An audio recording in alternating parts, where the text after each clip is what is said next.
What up and welcome to another Mograph Mocast. I'm Dave. And I'm Matt, and joining us today is one of my favorite people in the entire world, Mr. Jules Urbach from Otoy. Hi, everyone. It's great to be here. Mograph is a supplement to our site, mograph.com, which is a motion graphics tutorial site with tutorials, plugins, podcasts, and other Mograph stuff. And on the show, we talk about everything ranging from motion graphics to Cinema 4D, After Effects, plugins, render engines, doing business, doing taxes, being a contractor, or working for the man. And you can email us info at mograph.com. Let us know what you think about the show, questions, comments, concerns, topic ideas, queries, and grievances. So I just did want to mention real quick this one email that I got from Adrian that says, hello, I'm looking into the course. I've been on the fence about Houdini for a while, and I'm dropping $400 in a pandemic, and I'd like to make sure that it's as advanced as I want it to be. I guess he did a course, and it was too simple on Houdini or something at one point. So I wrote him up a whole nice thing about what you can do to get more info on the course and see if it's really what you want. Check out this page, check out these samples, and I sent it back to him, and I got error. This email address is invalid. So if you're emailing us, make sure you type your email address correctly. So Adrian, I wrote you back. I promise I wrote you back, but I don't have your email address, and I can't find you on the internet. I tried searching. No luck. No luck. So I have an answer for you. So hit us up again. info@mograph.com. And this week, all we're really going to do is talk about Octane. Yeah. Good. That's about it. That's about it. I have my list of topics and questions and things. I know that there's a lot of people who have been in Octane for a while. There's a lot of people probably here who are interested in getting into Octane for the first time. So we'll dig into it. Here's something that I want to say, and I'll start it off by saying, Dave and I have been working on this really big project for the past month and a half. And, anytime Dave and I are working on a project together, we always work in Octane because Dave's most comfortable in that, and we're going to switch out, stuff. And I have to say, I've been a user since version 2, and so, continually seeing the updates that you guys are doing over the years, I feel like it just keeps on getting faster, and it so many more things, so many more lifestyle things, happiness things. What's the word? You know what I'm saying? Quality of life. So many more quality of life changes that have just made using Octane render just so much easier and so much better. So thank you for that, I guess. It's great feedback. It's great feedback, and we have started accelerating. I'd say Octane 4 was the last numbered version of Octane, and then we went to date versions, right? So that we could, because the idea was we felt after Octane 4, it had been about 2-something years. I mean, we were releasing major Octane versions every 2 years. I think Octane 4 is almost in 8 years in. I mean, the first version of Octane was in 2010. Now we're actually now 10 years into the whole Octane journey. And what we wanted to do was we felt we could put out major releases that were almost as big as what V3 to V4 was or V2 to V3. Not every 2 years, but almost every 4 months or every 5 months. And so we switched to that. And that's where Octane 2018, 2019, 2020, these things are now pretty big releases. And we're on a pretty consistent track. And I think, it was 2020, which just came out, stable. Yeah. I mean, we've got a lot of features. That's what I was saying in my talk. I mean, I think we're almost good on features. The one feature I wish we'd squeezed in there earlier, maybe it was custom AOVs, because that really is pretty high on the list of people. But everything else that we're working on, even some of the stuff that's in 2020, are quality of life features. And almost everything in the almost 2019 to 2020 roadmap was just people like you guys just and on the Slack, right? And just collecting wish lists from people directly, and me talking to them and sharing that with the team and going through everything and seeing what was in common. And we do have a feature request page on the Octane forums, but there's nothing quite like actually talking to users over many months and getting the and getting that list and actually sort of really understanding what that what we could fix and what we should sort of fix first. And that went into a lot of the releases in the last 6 to 9 months, I think, and especially 2020. I felt like a lot of that was driven by users like yourselves. And so some of the things that we thought were less important turned out to be much more important, and those got put ahead of the pack. And when we announced sort of our roadmap for the next 12 months in that GTC talk, pretty much everything there was almost from the user community just ranked by how sort of we felt that, the number of users and the demand and the importance was there. And the feedback we got since that talk has been, that looks pretty good. So I think we're in a good place. Which is I'm nice. so excited about this roadmap. I can't even Awesome. tell you. Just watching where you got, and I feel like that happens every time I watch one of these. I get so excited about where you guys are going, and I feel like y'all are definitely pushing in the right direction for this. And I'm very, very excited. And I have no idea how y'all are going to pull it off, but I'm very excited. About it. I would say that going from Octane 3 to 4 was incredibly hard. I mean, I think Octane 3 was also pretty hard. Like, some of these things feel like we're actually, it's more work and there's more features, but it's also like we know our product better. We've sort of gone over some of these humps that happened, I think, mid-decade, frankly. Like, Octane 3 was a very difficult transition because we added OSL. That was tricky. That required a lot of changes. And I think we spent too much time on that. In fact, I think some of the things we didn't do in version 3 that we then sort of refocused on for version 4 were right. I mean, OSL closures are an example where it just, almost even the features now, like one of the major features is take all the OSL shaders in the world, make them a native node inside of Octane, so you don't have to go searching for them even on LiveDB. Yeah. If only I had known that in 2016, we would have probably done that years ago. And it's like, that's the kind of feedback where I was like, well, isn't it great that it's on LiveDB now in 2020? And they're like, no, it's not good enough. We want the RGB splitter node, all this stuff inside the node graph. No, nothing, search nothing. So that's actually, I think, in a probably even before 2020.2 with all the things there, we'll just bake all those nodes in. It's not that much work. And that'll include the compositor node that we showed and some other stuff. And so, yeah, I think that it's been a really interesting lesson for us. And I also feel like we're getting better at understanding how to sort of manage, feature development, roadmaps, and I think also even with managing expectations, because even though we did have a lot of great things in the roadmap, we're like, we may not get to all these things in exactly this order, but here's the priority, here's what we're doing. And if you sort of gauge the last 12 months, you could probably figure out how much we can get done in the next 12. And I think now that we've been doing this rapid release cycle for almost 2 years, I think it gives people a lot more confidence in the speed at which we're able to deliver things, where we can, even within 4 months, like if we really need to get something in there, we can have another major update in that time. And I think all that's good. And I love how responsive you've been. Like Grant saying here, having you guys on the Slack, you're very responsive. Absolutely. Yeah. Even this morning, because on the podcast last week, I talked about I was having an issue with RTX, and I'm pretty sure it has to do with my old cards on my remote machine. I got hit up by somebody this morning on Slack. I hear you had a problem on the show. Let me help. Let me help. Yeah. And so, I know your team is like all about, and you talked about this in your video, you invite about everyone, stability, which is awesome. Like, I love when I see the notifications saying, Jules invited this person and it's at otoy.com, it really shows that you guys are paying attention to what the users are wanting. Yeah. I feel like we've done enough major feature development work that there's nothing like crazy that's blocking all of us. So it's really, for the last year, maybe a little bit longer, and it's really been about getting to the bottom of every single thing users report and getting feedback on how we're doing, like week to week. And I feel, and I personally do that a lot. And I'm on I join everything. There's a Discord channel, I'm on that. There's like 5 Slack channels, including yours, which I love.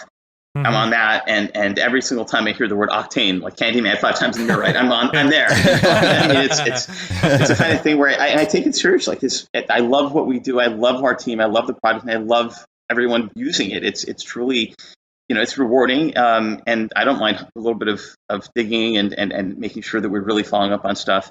And I also don't mind any negative feedback, because sometimes it has been sort of difficult to hear, oh, your product isn't working the way we want, or it's not doing this right, or I'm frustrated. And I never take that personally. I'm like, oh, this is a chance to really dig into why this user's frustrated. Because this always comes like, I love Octane, but, and that's that. So that, sometimes, you don't get to love Octane either. But every time I dig into something like that, I do find at the other end of it, there's actually something we could do better or fix. And that's been going for a couple of years now. And I think it's truly made the product a lot better. And so I just, my interest is sort of like, well, let's keep pushing that. And we do have a lot more users. I think this year we added more Octane users than any other year. So there's a lot of new users. And it's been great to sort of see that, and also see the community help them out too. Like, we can't answer necessarily everything immediately, but there's a lot of great community help that supports the whole effort as well, which is great. Yeah. Yeah, so the summer of stability. I think we all need a little stability in our lives right about now. Yeah. In these tough times. In these days.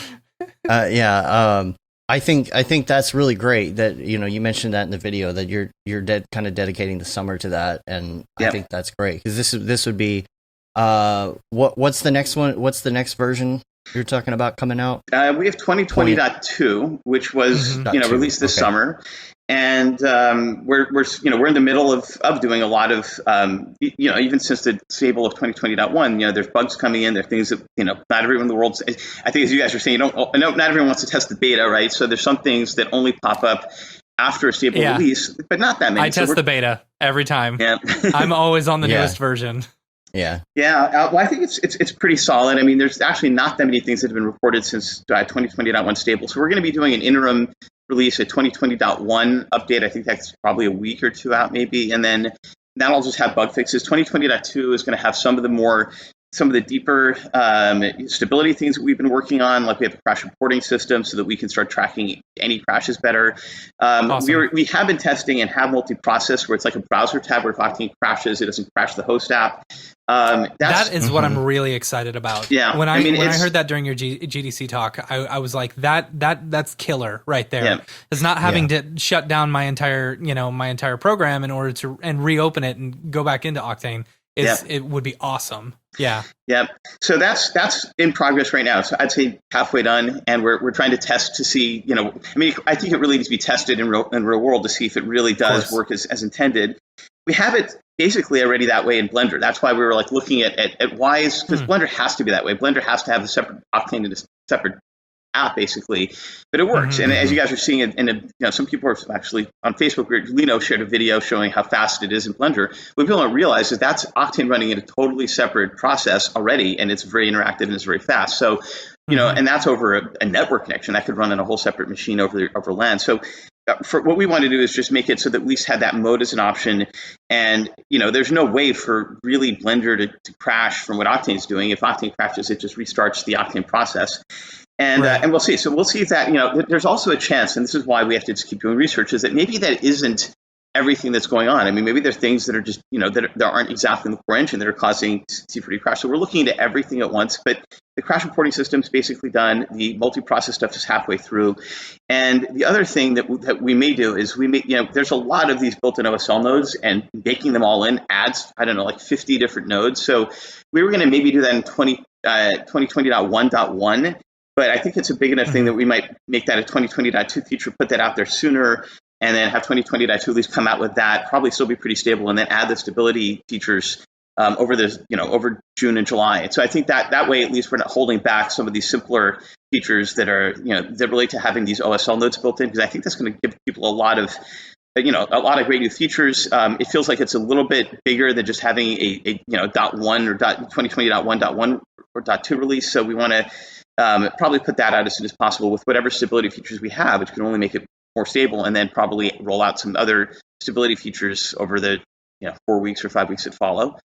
And and then we're also working on improving RTX as well. That's still off by default. I just figured that just in case there are things that weren't uncovered during the beta, let's just let people turn it on and report what happens. And I think Dave, even the thing that you were mentioning on last week's show was related to RTX. So we just haven't had a ton of testing. RTX off has been tested for 10 years, but not RTX on has been maybe 10 months if you think about it, from the very first RTX build we put out in last year, and even that wasn't 2020. That was Vulkan, and now we switched to Optic 7, which is way more stable, and that's been so far so good. But there's still corner cases that we're seeing where people get slightly slower speed, which is rare, but it's not something we ever want to have happen. I never noticed that. And I don't either. So it's like we're trying to figure out where this happens. It's like I see a couple of posts like in Russia, it's like somebody saying it's 70%. This feels like I'm using Google Translate. I got to figure out where this guy is to send us the scene. But I think there are things we could do to speed up RTX. We also are working on RTX out of core, which is going to make it cool. Which is the only reason to really theoretically turn RTX off is if you want to keep things out of core or use out of core. It doesn't work with RTX, at least not right now, but it could. And we're 40-50% of the way through that work, so we know it's likely to work well and easy to be faster. And I think at that point, once we have like more testing, some speed improvements around things that are not super RTX enabled, like volumes, for example, aren't RTX enabled, but there are things we could do to make all of those things work faster in RTX mode. Then the idea is at some point to just make RTX on the default, and who knows, someday maybe just not even have the flag, because if you have an RTX card, just keep it on. It should always be faster, better. We want to get to that point as soon as possible. So it might take a couple of steps to get there. We'll see how, just even the bug feedback is on what users are reporting, but it's so far so good. And there's a lot of these scenes that people are sending back to us that are 3 times faster. And this is not some sort of like test where we try to make it that way. It just when there's a lot of instancing, a lot of overlapping triangles, it really makes a big speed boost, and that's great. Yeah, we noticed we had a project that we were working on a few months ago, and Dave finally updated to the newest version, and he was using RTX on, and it went from, what did it go from, like 7.5 minutes to 2 to 2.5, something like which that. is great. Yeah. I mean, that's a lot of instancing in that scene too, which is why. But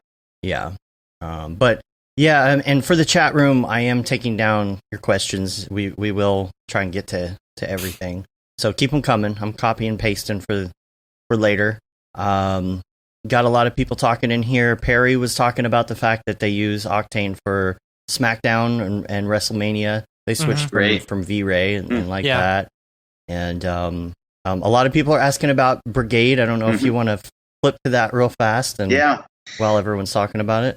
Yeah, so that was we spent a good 5 minutes of that GTC. I think more than 5 minutes. It was a part of the GTC talk that was that I think people might have been pleasantly surprised about, because Brigade, the way that history of Brigade, for those who don't know what it is we've always had basically in-house 2 renders. Octane, of course, has been out there for 10 years. Brigade, almost the same amount of time. I mean, the team that created Brigade out of in Breda, it was our Breda office, has been working in iterations of that. And for all the way up until Octane 4, I wasn't sure what we were going to do with Brigade, because we put this out there as a game engine. It's not really, when it's noisy, as full as it is to have it be super fast, it's still a bit noisy.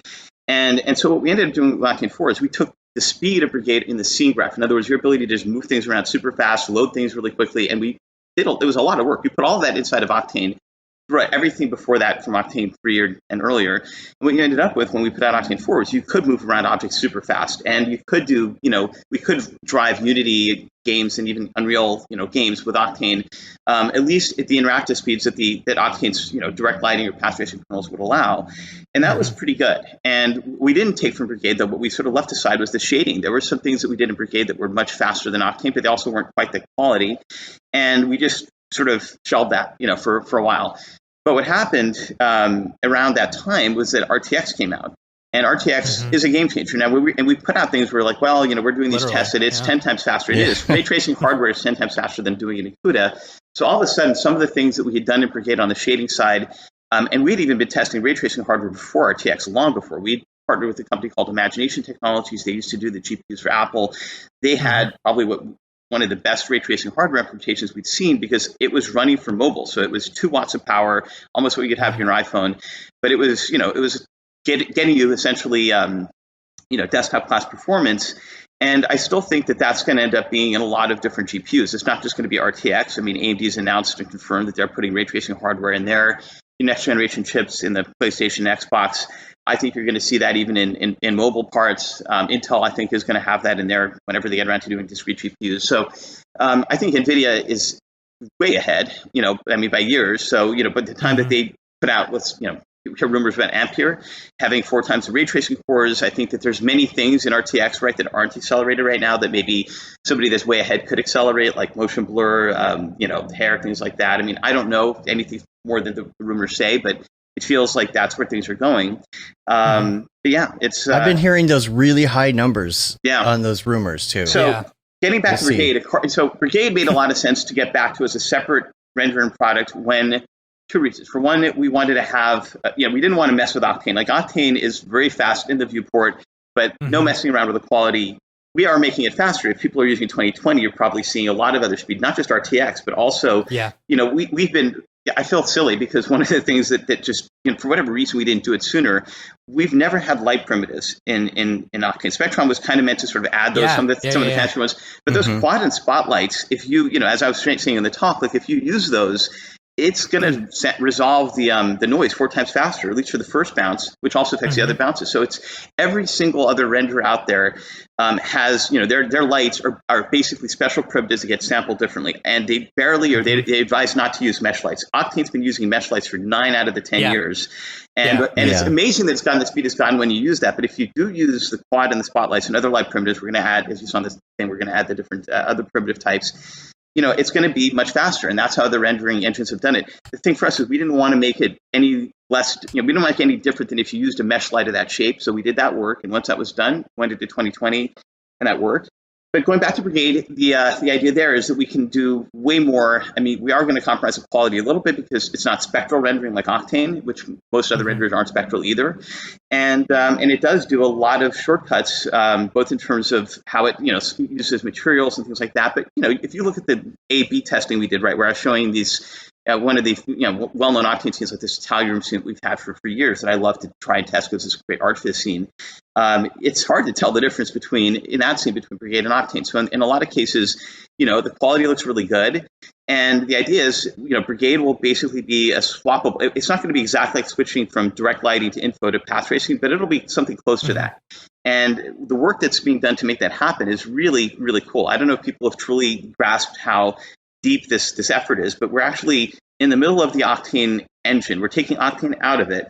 We're putting Hydra, which is Pixar's API for rendering that USD uses. We're putting that in the middle. So all of our Octane plugins will stop being Octane plugins. They'll be something else like render plugins, what we're calling render SDK. It's bigger than Octane. You can load Octane back in as a Hydra render delegate, which is a plugin matching the Pixar API. You can use that also in Houdini Solaris. You can use that in other tools like USD View.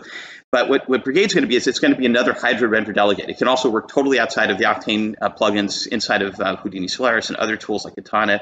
But what's cool is that every single of one of our 20-something Octane plugins, Cinema 4D included and others, will be able to load different render delegates. And Octane's already a render delegate. That's pretty far along. Brigade will be one. And then we also announced Arnold is going to be one. We're working with them on that. But Brigade is going to be really good for real-time editing and playback. And in some cases, and I think this is where you're seeing a lot of other renderers as well, like V-Ray has one, Panos and those guys are working on Redshift RT. I think it makes a lot of sense and all of them are based on RTX, right? So we wanted to make sure we had something that to the best of our ability and we have all the source code of Octane to drop into Brigade, to make it as good as we can. I think we're going to have something great that's going to be noise-free, one GPU, and we're going to have as many of the effects that we can bring over from the production pipeline in real time as possible. And we're showing off things like caustics and volumetrics. And of course, we have another really great product that's coming out called Embergen Effects, which is something we're co-developing. So Django Effects. That team's great. And it's a source code level integration, and we're helping them with their code, and we're taking it, and the core Octane team is going to be really, and Ahmed as well. We're all sort of looking at this. How do we make this integration amazing? But when you think about how Brigade and Embergen Effects together could work, guys, if anyone's already, those who haven't tried the beta of Embergen should download it. If we put a link in there, it's real time, right? So it's like the volumetric rendering is beautiful. I mean, they're doing path trace volumetrics as well, and we're hooking that up to Brigade while you're in a DCC tool in the IPR is going to be awesome. And so Brigade has a lot of uses where it just, if you're even doing sculpt, like we have this thing Sculptron, we want to bring that into the IPR as well, so you can even use it to do things like sculpting Vectron, which you can't really see in the current Cinema 4D IPR. It's just this bounding box. We want to have better tools to isolate and do really cool things. And so I think that just having a real-time DCC tool like Brigade, real-time DCC viewport that's path traced like Brigade is really important. We thought about maybe making some of the direct lighting kernels even faster in Octane, but again, it just felt like there's truly, if you're swapping to a new engine as seamlessly as possible, things will happen in Brigade that are going to be more efficient. Like actually memory will be a lot less. So a lot of people complain Octane takes up too much memory. We're doing a lot of things for production rendering that maybe a slightly less heavy production rendering Brigade might not need. And so you'll be able to load a lot more geometry per gigabyte of VRAM. Brigade will also work without a core. It'll work with NVLink as well. But I think that all the different tools that we're developing, we're calling these modules, right? They're plugins almost to the plugins we have. Octane as a renderer will be a plugin to its own, to the stack.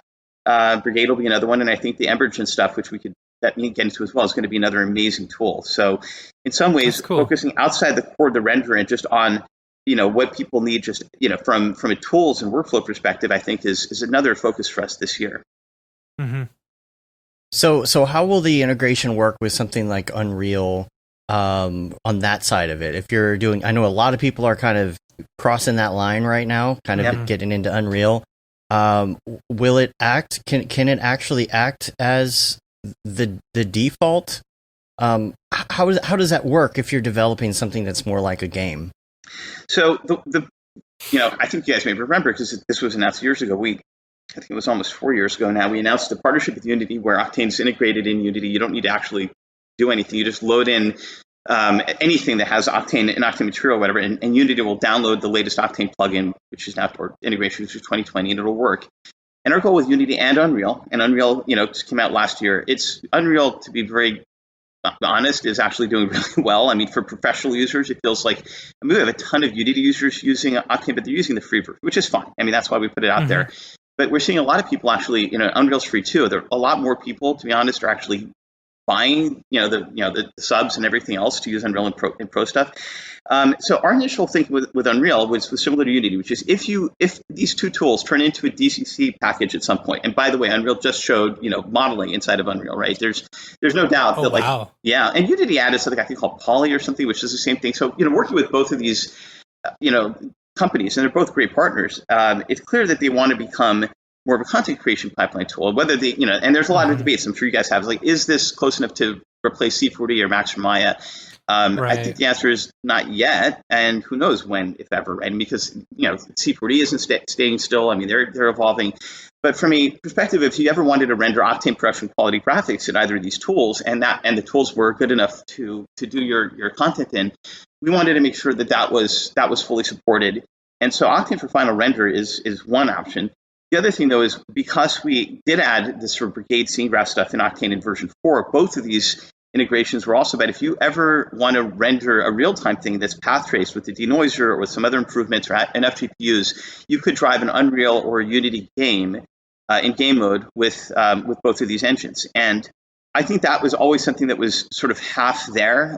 You can also use Octane for baking, and people have done it with for that as well. Although I think at this point, to be perfectly fair to both Unreal and Unity, they have great GPU bakers. So I don't know if that's truly the absolute best use case. But one thing I think we are going to nail is with Brigade and with Octane and the current Octane plugins being able to sideload Brigade, you will be able to, if you don't like the slight noise in Octane in real time, even on 8 GPUs, Brigade will probably solve that for you. It's meant to be noise free. It's meant to do something that I think goes even beyond what Unreal and Unity do with ray trace. This is called hybrid ray tracing, where you actually still rasterize the triangles. It's like game graphics for layer 1, and then the reflections and even path trace reflections are added after. Brigade doesn't do that. It's still exactly like Octane, where you're doing ray tracing. You can have a zillion instances. And so scenes where you do have a lot of instancing, by the way, rasterizing isn't going to work. Like, you take some of our forest scenes that are the fastest RTX on improvements, right, in Octane. We tried turning those into something that could rasterize in Vulkan or Metal, or equivalent to what you could do in Unreal, and it's just 3 frames a second, because rasterization-based graphics are designed for games. They don't do well with the point where ray tracing takes over. So at the very least, we can provide something that has the best of both worlds. It'll be super fast, 60 frames a second. It'll give you very close to Octane quality, with Brigade. And I think that that's a sweet spot. And it might be that inside of Unreal is going to be, give you enough to do real-time graphics for games that are path traced and really high quality. But I think even the level below that's being done by others. I mean, Unreal is looking fantastic. I mean, it's great. So, but I do feel like that we're providing 2 layers above that, with Brigade being, a real-time path trace production render, and then Octane being final frame production rendering. That's very fast, but not designed for 60 frames a second, noise free. And I'm curious if there's any other feedback from users that they're looking to do things other than that. But I would say the other tertiary case for both, and we've shown this for a while, is AR, especially on the iPhone, right, or iPad, where people want to publish a Unity game or an Octane, or an Unreal project to the iPhone. We will have both, Octane, which I think I recently showed to people running on an iPhone. It looks amazing. We talked about that as well. But Brigade will also run. It won't have RTX, but we have a mode that allows you to sort of pre-compute irradiance, which is something we're actually adding even to Octane, a biased rendering mode, truly biased, which we're experimenting with. Why not? After 10 years add a few more things, but that actually is more useful for Brigade as a shortcut to get to very fast rendering with some limits on ARKit. And so I showed one example in the GTC talk where at that very same Italian room that we were showing totally, running in Brigade fast trace live. If you do an irradiance cache or photon mapping, which is what people are done for years with V-Ray and Redshift as an option, that can be used on the iPhone client in Brigade to basically skip GI and just do reflections, and that looks pretty good, and that's fast enough to run in ARKit. And one day, maybe there'll be ray tracing hardware on the iPhone and the iPad, who knows, and that'll allow us to really have an uncompromised real-time AR experience. But even seeing Octane running at all on the iPhone is insane. I mean, I posted those videos because I couldn't quite believe it myself. I mean, it's running on an iPhone 11. There's hundreds of millions of those A13 chips, on the iPhone SE and iPhone 11 out there. And the speed, as you guys, for anyone that didn't see it, we posted it on Twitter and it's in the Facebook group. But it's about the speed of my desktop GPU when I started using Octane on a 580, I think, something like that. So it's crazy. And an iPad with an A13, which isn't out quite yet, would probably double that speed. And next gen iPad would be probably 3 times that speed. So we're getting to, really desktop class on an iPad pretty quickly, and that's pretty nuts. So I've always been confused of like the why of getting it on an iPad or an iPhone. Is the point of it to like for AR and for like creating games and stuff specifically for the iPad and the iPhone? No, I'm actually, so that's a great question. Because I've actually, I mean, the GDC talk, you physically show the whole UI of Octane standalone in there. But I mean, no offense, my whole question is when I saw that, I was like, but why? Well, it's a great question. So, I think it's like, sort of a dog playing the piano because you can, I guess, right? I mean, it's like, there's something deeper to that. And that we should also probably take a step back and talk about Octane X and how that whole project is going. So we've been, going back to 2015, NVIDIA actually didn't mind me talking about doing an open sale version of Octane. Because back in 2014 even, it became clear to us that there was a problem on the Mac where NVIDIA cards were just not going to be in the new Mac Pro, the 2013 new Mac Pro that came out, or anything going forward. And so, it's just, I'm not even going to get into the whys of that. I don't even know. It's above my pay grade, really, what's going on between Apple and NVIDIA. But it's, there's just never been, since 2013, an NVIDIA card in the Mac. And we've been trying to get Octane on the Mac forever because it's the only way it's been working for 7 years for people is by putting in an eGPU with an NVIDIA card. And what's happened with 1014 and later is basically even CUDA doesn't run. Like you can't even do that anymore. Yeah. And I saw that coming. I think a lot of people did. So Apple has basically given us guidance on what it would need to get Octane to run on their systems long term. And at the very first, it was OpenCL, and then they canceled OpenCL. They created it and they killed it. So they basically were like, well, there's this new thing called Metal, and we're like, wow, that's a totally different thing, and it's only going to be for Apples. There's no way to we'd have to write Octane twice. So anyway, over time, we tried other things. Like you guys may remember in 2016 or 2017, we built all of CUDA. We got it running on AMD, only ran on Windows. Again, Apple was like, Metal is the only, and so basically, I think anyone that's serious about supporting the Mac at all, there's no choice. You have to just use Metal. There's not even OpenGL. That's gone. So, I can tell you why, because I can tell you right now that the way that Apple's going, they want to, it's like if you didn't have CUDA, if NVIDIA didn't create CUDA, would anything else provide that same functionality that all of us have been using for 10 years on NVIDIA? Probably not. Vulkan didn't exist at the time. Vulkan still, by the way, is a problematic thing, even though it's shared by all these vendors. And we have an Octane version of Vulkan that only compiles on NVIDIA hardware, doesn't run on AMD or anything else. But I will say that since we started and we committed to doing the work where now we've got a way where we can rewrite all of Octane in OpenGL, compute. It's a very version of OpenGL that we show as our new language, and that can then be compiled into Metal, into Vulkan, into CUDA, and it works. That's how we did Octane for Metal at the end of the day. It still was a complete rewrite. We didn't really port Octane. We just rewrote it, and we made sure it could work on both the CUDA devices and Metal devices. And that has gotten us with Octane X, which is now in closed beta. We've got about 20 people that I guess got the NDA or whatever to be on there. It works great. I mean, we were done in December with features. We spent the last few months getting performance up. I don't want to reveal any of the Octane bench numbers yet. I'd rather wait till it's just public and the closed beta is done. But I did tease to anyone with a Mac Pro, if you've got a Vega 2 Duo Pro. That card has 2 ASICs in it. It's one slot though, and that is the fastest Octane bench we've seen. Period. And if you put 2 of those in a Mac Pro, you're fine. I mean, for a workstation, it's a great machine. So we've done, I think, all the hard work to get that going. But why this runs on an iPhone is very simple. I mean, the Metal API is kind of like CUDA, right? If you build, a CUDA application, it should run on different generations of hardware. In theory, if you build something for OpenGL, it should run on different devices, including an iPhone with OpenGL ES. So with Metal, what we found was because Apple created it for AMD and Intel largely to map their GPUs to an API they controlled on the Mac. They also are very clearly looking at having desktop class performance on their phones and on their iPads. And the reason for that is rumored to be that at some point the Macs will ship with the very same iPhone CPU and GPU that you have on your phones. And I will tell you, the Octane I've been bench hearing score, that for years, though. Sorry? Like, I ever since the first iOS came out, I've been hearing that rumor that they're going to kind of merge the two together.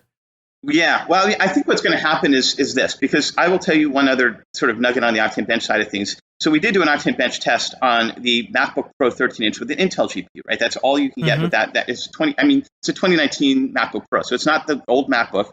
And the iPhone 11 also can run Octane bench. We did port everything. We also had to rebuild all of Octane standalone, as you saw with the UX and everything, on ARM64 iOS. And I'll get to exactly why we did that in a minute. But once we're able to just test Octane bench and see the speed difference, the iPhone 11 is a little bit faster than the MacBook Pro, the 13th MacBook Pro. So from our perspective, wait a minute, that means that if you actually had that iPhone chip and even the iPhone ARM64 inside of a MacBook Pro, it would be faster, right? If you turn on network rendering and you make your iPhone the network slave, your Intel graphics chip on the MacBook Pro would be twice as fast. And what's interesting is the really iPad. Hot, though. Yeah. So but the iPad is probably when it gets, because it's actually the iPad's a generation behind the iPhone. It has the A12. But if they skip a generation on the next iPad and they go to A14, and there's 2 of those, you're going to have an iPad that will smoke the MacBook Pro line, the Intel side at least. And you now have a mouse, basically a trackpad and a keyboard for the iPad. So the only reason we showed the iPhone first was because that's the only device that has an A13 chip. Apple's done such great work with that the A13 has nothing missing. It's equivalent to what we could do in CUDA. It's equivalent, frankly, to what we get on AMD and Intel on the latest generation as far as what features are supported. So we can do OSL, we can do volume rendering, we can do Vectron. Everything runs on an Apple A13. Doesn't quite work on an A12 because it's slightly just is missing a few hardware bits, and all of those desktop class hardware bits are in the A13, last year's iPhone. So we have that device, we had an A13, there's no A13 iPad yet, so we showed it running there first. And the reason why the standalone interface is there is that Octane standalone is probably 10 or 15% of our users just use that. They just create things in that. It's not obviously the majority of our users by far, but it's something. And putting that on an iPad with a trackpad and keyboard, once that's ready, makes a lot of sense. That's something that people actually could use. 10-15% of users could use that. And it will be faster on your iPad than it would be probably on a lot of laptops, low-end laptops with Intel integrated graphics. So from that perspective, there is a lot of reasons for us to do that. And it kind of, I wouldn't say we got it for free because there's still a lot of work to get all this running on mobile. But once we've done the work to sort of port everything over to ARM64 and just the Metal stuff just worked. I mean, Octane, all the Mac and Intel stuff, it just turned on the iPhone when we first tried it. It wasn't actually that much work. You got black screen, and then all of a sudden everything was rendering. And then we got the interface that the standalone interface is built in a cross-platform framework. So getting that on the iPhone was pretty easy. We're probably going to be doing some very simple UI layers on top of that to make it easy to load things. But that app on the iPhone can load an Orbex from your Files app, and it just works. And it's kind of a proof point for us mainly to get, to make sure that we are running Octane at full speed when an iPad with a trackpad and keyboard that can run Octane is available. And even some of the pieces that we have, like Sculptron and Embergen effects, those things will also at some point be baked into an Octane X iPad app. So even if it's one app, it'll still have a lot more tools than standalone currently does. That's one of the reasons why we want to get more modules. And back to the phone, I think there is one use case that's super interesting, which is if you take a video, with your phone and you feed that into Octane with the tracking data from AR, and then you drop in an Orbex and you make a video. Oh, okay. That's not that much work on top of actually getting all of the rest of Octane running. So I want to make sure that's in there. And we've been showing AR stuff for a while. So everything that we've ever, in our Unity talks mostly. So if we ever just put that out there and made that a feature of the Octane iPhone app, I think that would be really nice. And it's just obvious, like it's a very simple thing to do with almost what we've built. The hardest part is really just is done. So I think that would make an iPhone really, really nice to have. And an iPad, even outside of it being used as a laptop replacement, having the ability to sort of track things in AR and actually, sort of view things and do that from the set is pretty cool. But I will say that I wouldn't be shocked if there's a MacBook Air or a MacBook Pro even with these same GPUs, ARM64. I mean, of course, it's all going to go through some sort of, combined app store thing where Apple puts something on the App Store, it goes on the Mac, goes on the iPad and iOS. So I think in anticipation of that, there we go. Yeah, that was that's actually that's older stuff. There's one with a silver robot that looks really cool. If you guys have that one, but I think that one's coming these up, are all right? experiments that we're doing. So we've done a lot of stuff with AR and ARKit. All of that has been kind of split off from Octane work. Although we did tease, there's Octane X is coming. It was 2 years ago. There's going to be something where if you want to do a scene where you're filming something in the real world. By the way, you now have LiDAR on the iPad. That's definitely going to be something that in future iPhones. Yes. So being able to do something like with display lights, there it is. That one's really cool.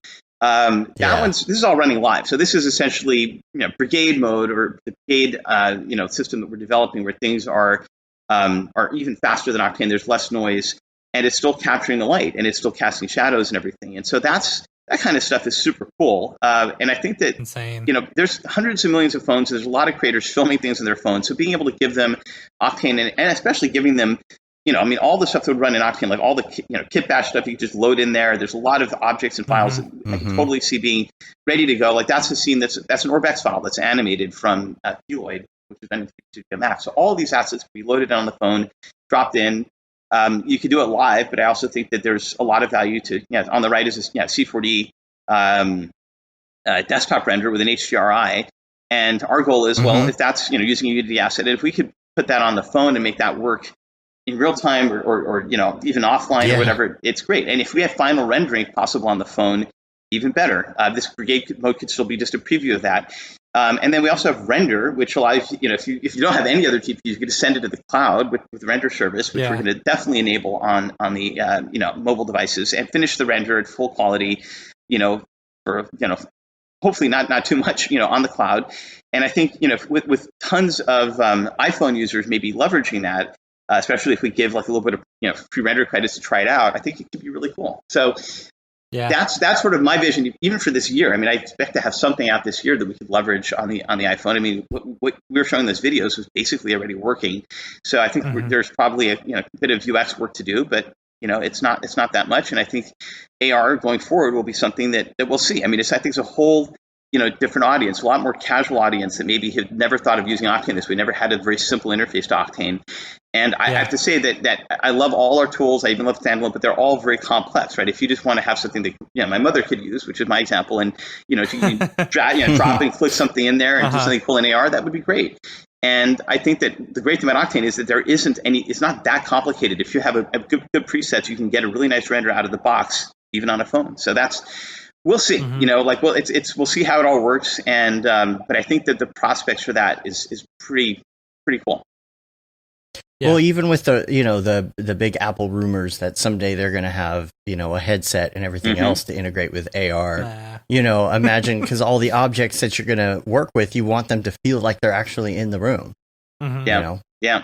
So, and I think, I've been a huge proponent of VR and AR. I mean, I've spent years working with a good friend of the company, John Carmack, who I spoke to the end of last year about render and other things, and he's no longer working at Oculus full time. He's working on AI stuff, which is really cool. And we're actually talking about using render for AI because why not? We have all these GPUs. But I think that the VR market is like, it's both, an AR market is both struggling and thriving at the same time. It's a very strange space because you have the Oculus Quest from Facebook, which is actually doing really well. They selling out of these things all the time. And then you have, like ODG, which is a company I really loved. They went out of business, magically bought their patents, magically just laid off 1,000 people. So they're not doing great. And I think that it's hard. And Unreal, which is a company that I think is a spiritual successor to ODG, I think they've got great stuff. I love them.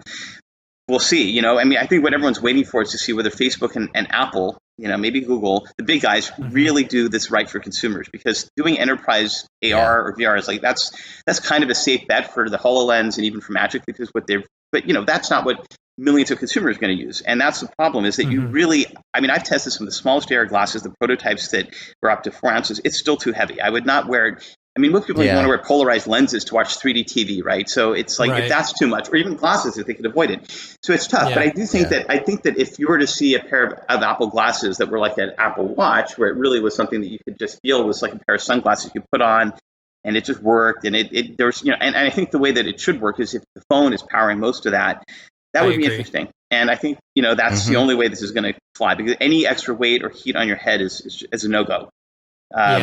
The phone will be the CPU for that. Yeah. And the GPU for that. And I think that in a couple of years, it'll be possible to do sunglass AR really well, and maybe sooner. I mean, I don't know. I think that, but I do think it has to be a pair of sunglasses, or else it's not going to do too much better than what we have now. VR, maybe, you know, we'll do well with things like the Oculus Quest and their successors, which are really nice portable experiences. But it's still a very small market. It's not enough for me to like consider it seriously, like, oh, let's do an Octane thing for the Quest. I mean, we did all that. We did a lot with Carmack and invested a lot in the very early versions of VR.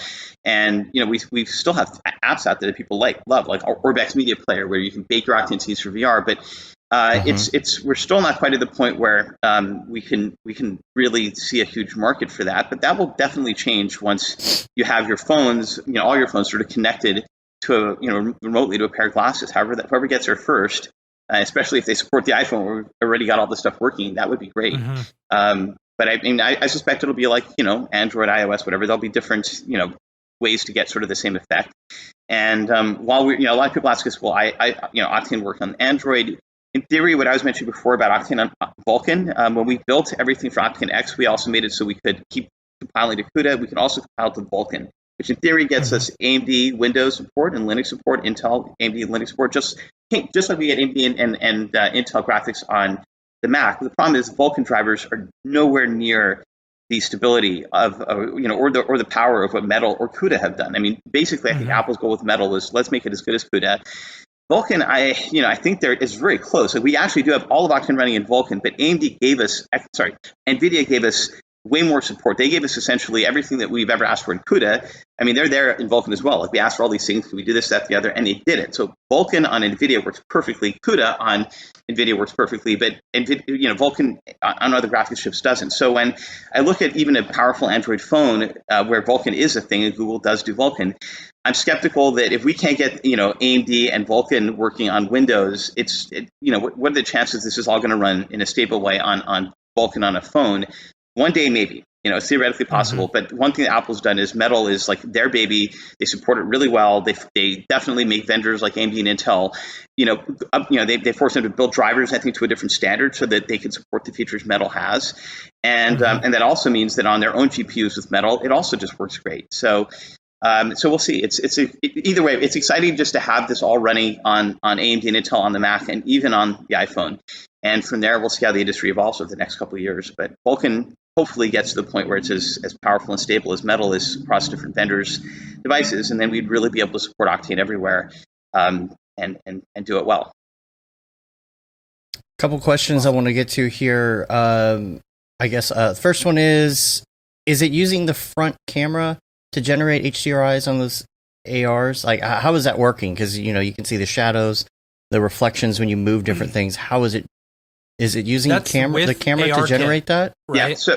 So it's using, in that scene that's why I love that stuff rollout, because that's really hard to do an AR kit well, because the AR kit does give you light probes, basically, right? It gives you that so that, and it's free. It's part of the API. Those things don't get updated in real time. So what we're doing ourselves is we're building a point cloud of the scene in real time, live. Like, every single frame it gets updated. So if we see something like that TV, the SIGGRAPH screens on the bottom of the floor, which was casting the light onto the robot, we are building and updating a point cloud of the scene in real time, and that's used to drive the ray tracing. So that's working in our little prototype renderer there, and it would work in Octane. It would work in all of them. What's cool, though, is with the LiDAR on the iPad, the newest iPad, and presumably the newer iPhones, then we'll get really, really, really good real-time point cloud data that we can then use to feed scene data. And of course, as long as we can figure out roughly where the light is in the scene, with the scene itself, is we can do ray tracing to that. And those demos that were being shown, we're doing that. And Apple does have pretty good APIs already for giving you planar detection, things like that. We built our own depth recovery thing, so we can sort of estimate the depth using the cameras ourselves, and it's using just the rear camera, not the front-facing camera. But I think that's the reason why we never really went and productized some of these things earlier, was that kind of waiting for LiDAR on the iPhone, presumably the iPhone 12, now the new iPad, to see how that works and how much faster or better that makes it. I think what we have looks great even without that, but I think that the LiDAR stuff on the newer devices is awesome. I mean, it really is going to make this fly. And more importantly, you'll be able to put objects cleanly behind other physical objects in real time. That'll be exciting. So I think, that's but yeah, the so principle are is these, rear camera. Are the AR stuff, is that running entirely in Brigade? Yes. So okay. We've had Brigade always as a totally separate component from Octane, and we've had a mode which I showed again in the GTC talk where we can bake.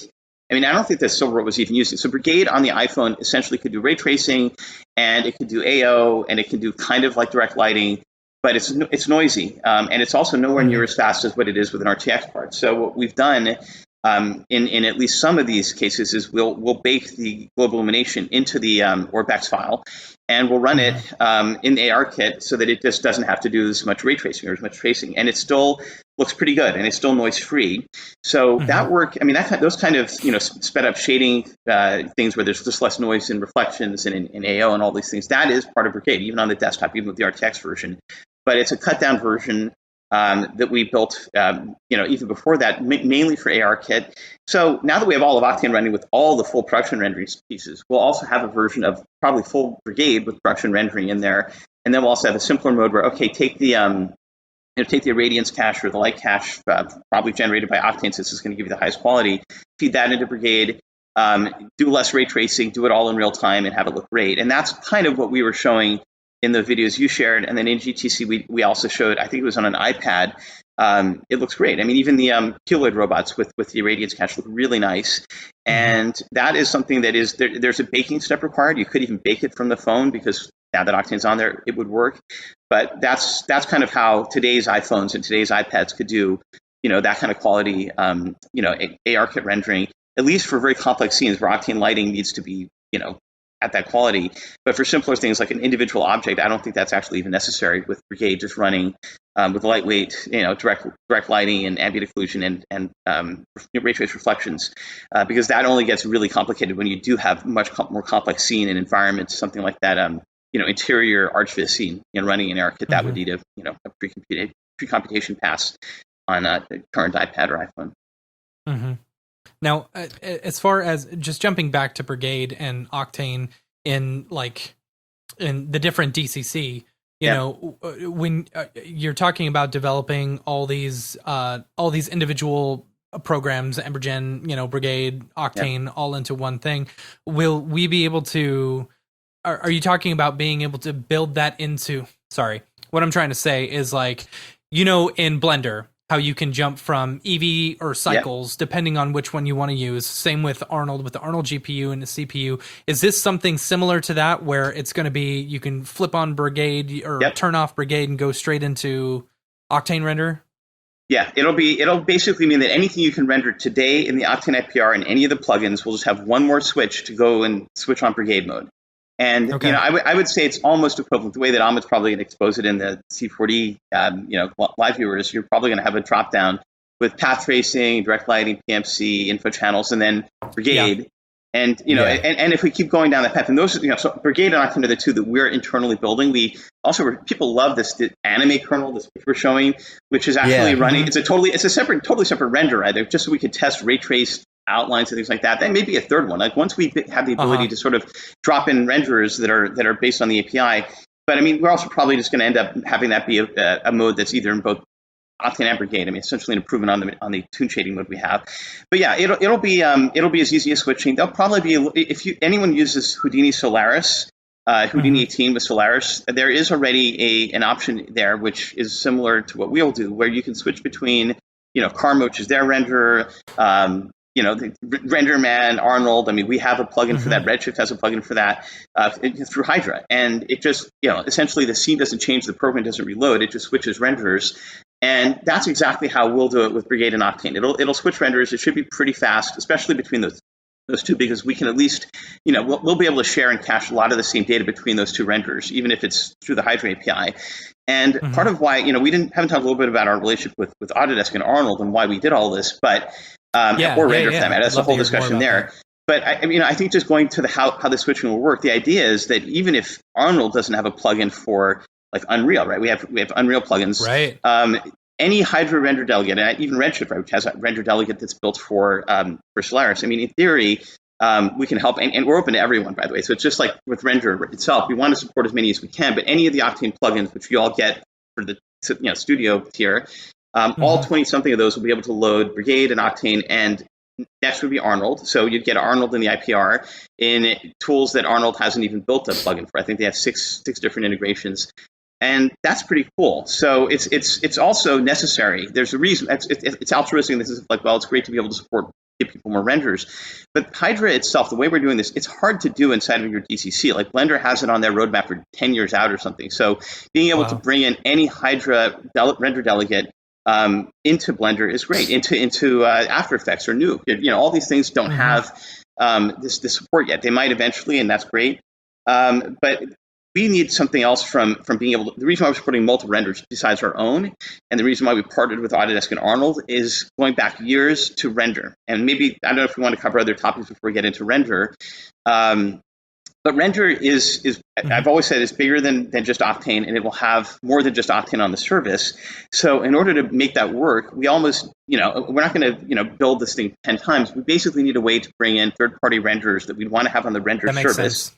And that has to work the same way inside of our plugins, instead of everything, the same way that Octane does. So the only way to make that really viable was to come up with a render plugin API for Octane plugins and dogfood that ourselves and use it. As it turns out, Hydra seemed to make a lot of sense because it's already a lot of renderers have done the work to get most of the way there. But Hydra and everything, and USD just is missing a lot. It's missing a common material format that doesn't exist yet. There's a lot of interesting ideas around Material X and everything else. So what we sort of had worked out, we were talking to the Autodesk team at Arnold, and it's a very close-knit group among people doing renders, even GPU renders. Like we're on all the same panels and talks at GTC and other things like that. And so we did discuss. I did discuss with them 2 years ago. Can we bring Arnold onto Render? And they were absolutely interested in it. I think that. Actually, the initial friction was like, well, you guys are a GPU render farm, mostly, right? And Arnold GPU isn't quite there yet, but it is there now. Like Arnold 6 has great GPU support. It's one of those things where there's a lot of CPU power for Arnold, but not a lot of GPU rendering farms out there have done that. And we have huge compute power available on Render. And they were very up for it. But we also were discussing during that time, like, how can we come up with a common material format to even make something like this work seamlessly? And they have something called, Standard Surface, which has been developed by the Arnold team, built into Arnold. And they've been trying to get that sort of adopted as an open standard anyway. Like we're on the same, working groups in GLTF and the like. And we looked at it, and it's really good. I mean, it's kind of like the universal material. It's an Uber shader. And so what we decided to do as part of this, public, partnership with them on a lot of levels, we decided internally, like, we want to support basically anything that Arnold has in their node graph, in the standard surface, like we'll adopt it. So we'll at least if you have, from a simple perspective, if you have your C4D scene with all these Arnold shaders materials in there, and you switch to Octane C4D, like one of the goals is it would just look the same if you did that, Gosh, and we'd have, and the reason why it would look the same is we'd work with the Arnold team to make sure that that everything is right, that is, and we provide feedback so that if there's things we'd want to maybe see changed in a standard surface or have advice for those things, they could do that too. And the thing that we're giving them as a sort of an exchange, or just to make sure we have so you can also go from Octane scenes and C4D maybe back to Arnold and things like that, would be OSL camera, Vectron, which is implicit surfaces with OSL. All those things. Like we want those things to be adopted by other renderers, because if they're not, and you wanted, let's say, just take a scene that's exported as an OrbX and run it on Render, and you want to kind of switch renders after the fact, that in order for that to work, the engines, they may not shade or light exactly the same way, but at least the materials, the data, the displacement, all the nodes that you would use, it's close enough.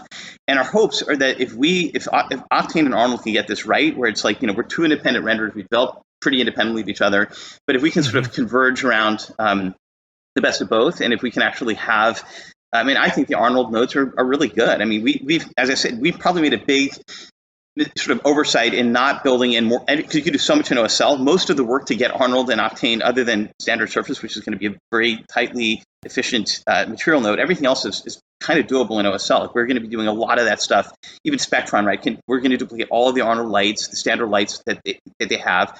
You know, the way it works in Arnold is you have a single light, you can switch between the different modes, and we'll just match that. It'll be something we can almost build as a script node and a script graph. Arnold procedurals, we're working with them on that to make sure that would work the same in both. And even sort of the reg operators in Arnold, we can do the same with our, which allow you to sort of filter materials and other things inside their scene graph.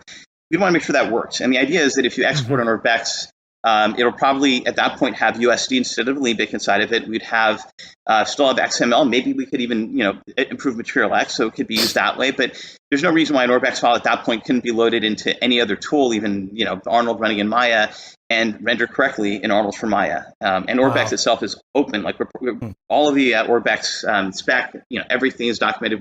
It's part of that. We open sourced it. It's royalty free, and it's part of a group called Idea. And it's great because I think that data should not be a black box. It should not be a proprietary closed source thing. I've actually pushed NVIDIA on that with MDL, which is their material system. They've open sourced it, and we kept asking for them to do that before we adopted it. They've done that now, which is great. So we're getting there. We're getting towards a world where between whether it's standard surface and USD and an XML graph, which is what we have in Orbex, and a simple packaging system, we could get to pretty close adoption between renderers of how these things work. And if Arnold and Octane can do it, then I think that's a great blueprint for others. And I think both the Arnold team and we as well are very open to learning from others. And of course, we're on the same panel with Pixar and Redshift and Chaos and those guys.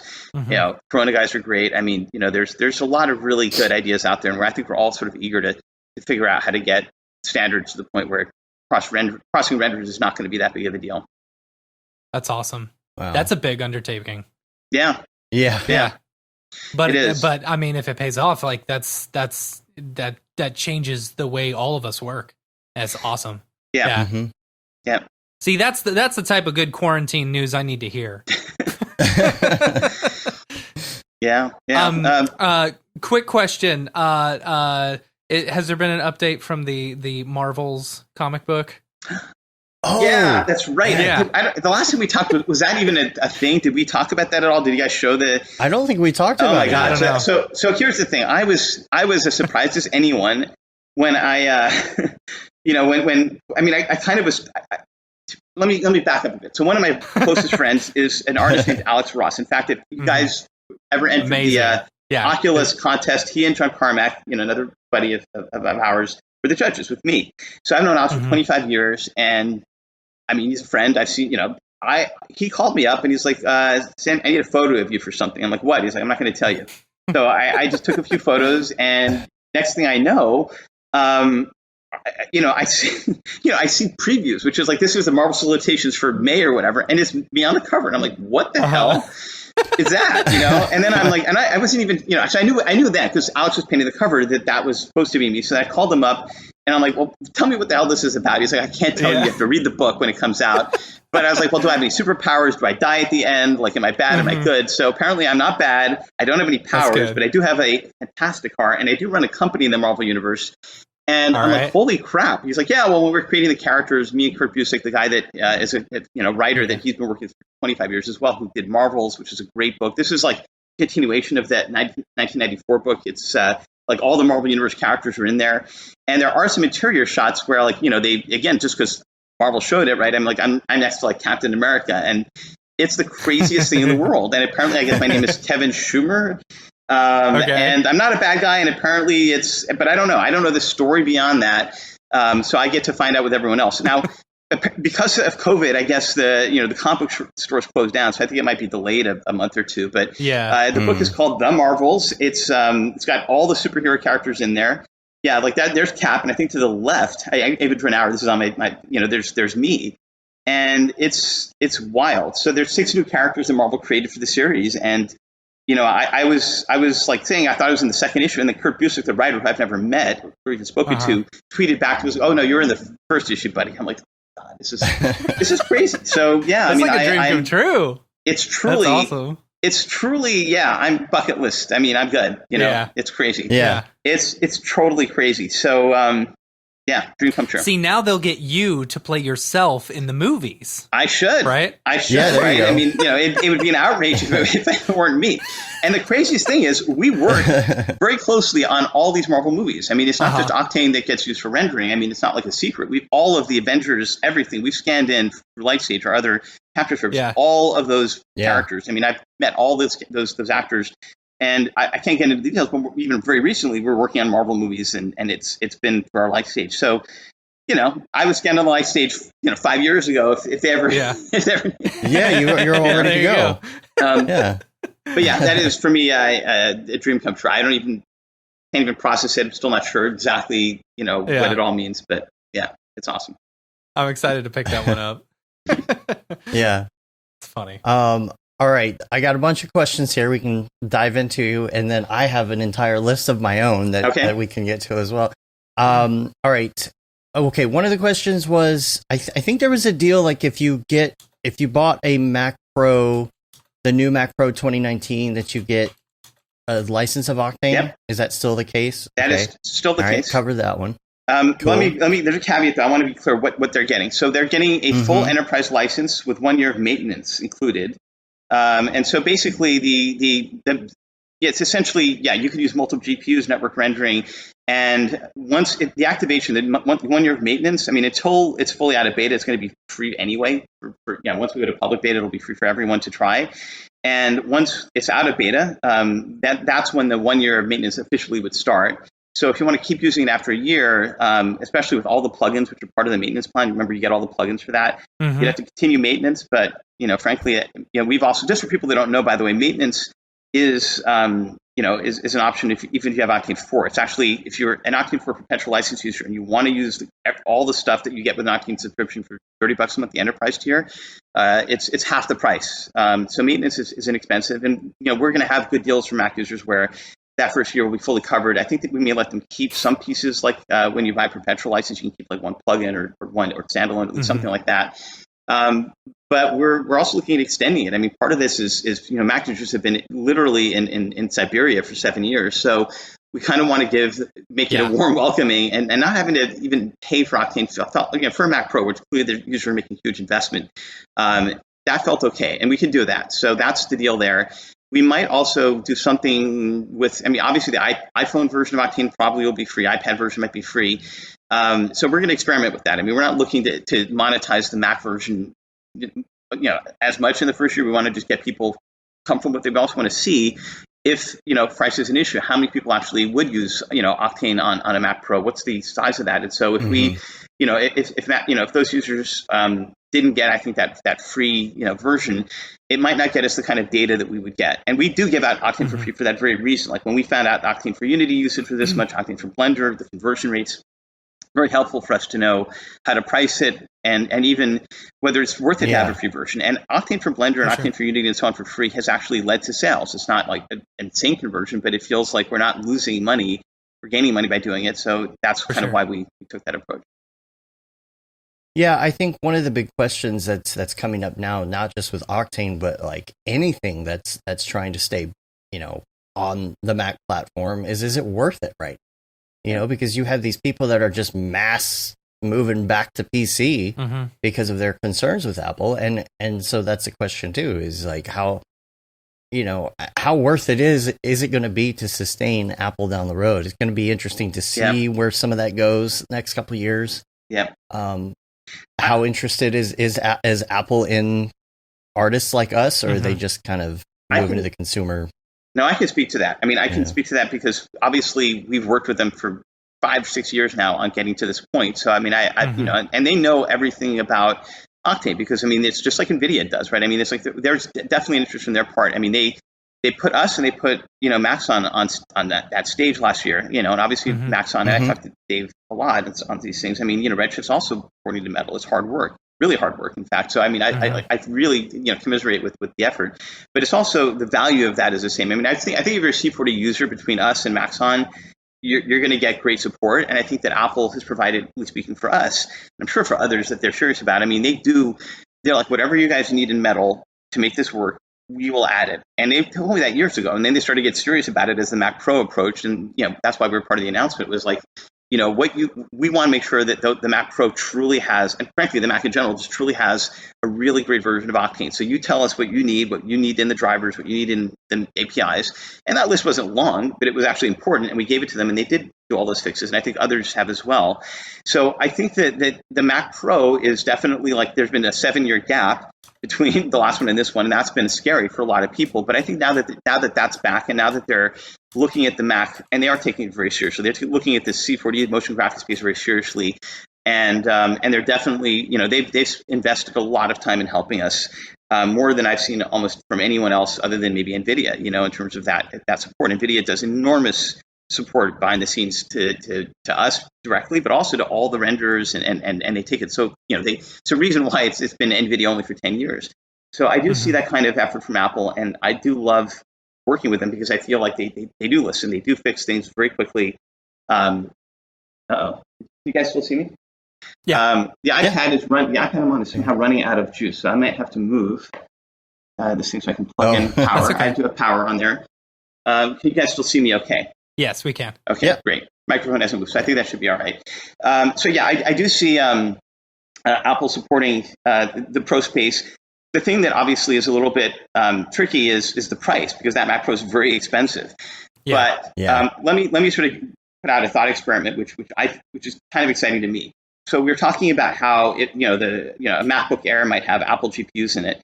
But what's crazy, now that we know what Octane Bench is on an iPhone, and potentially like a MacBook Air powered by 4 of the iPhone chips, whatever, the one thing that's very clear is that the Octane Bench per watt on the iPhone is like, it's like 3 or 4 times what the Octane Bench per watt is on AMD or Intel or NVIDIA, even with RTX on. So if Apple were to ever scale up their GPUs to higher watts, like the iPhone and the iPad are like a couple of watts, right, for 25 Octane Bench, maybe something like that, 20 Octane Bench. If you have a 200 watt card and it's 100 times the Octane Bench, that would be crazy, and that could go into a future Mac Pro or an iMac or something. That would be fascinating. And I think in some ways, whether that works or not, they're definitely, they are leveraging the best of what AMD and Intel can offer. Although I think Intel integrated graphics, truly doesn't have a huge future if the low end Macs are going to end up being powered by, by Apple chips. But I don't know how that will work. So in any case, I think that an investment in Mac is probably a good one. If you love the Mac ecosystem and you're a C40 user, I feel that's going to be okay.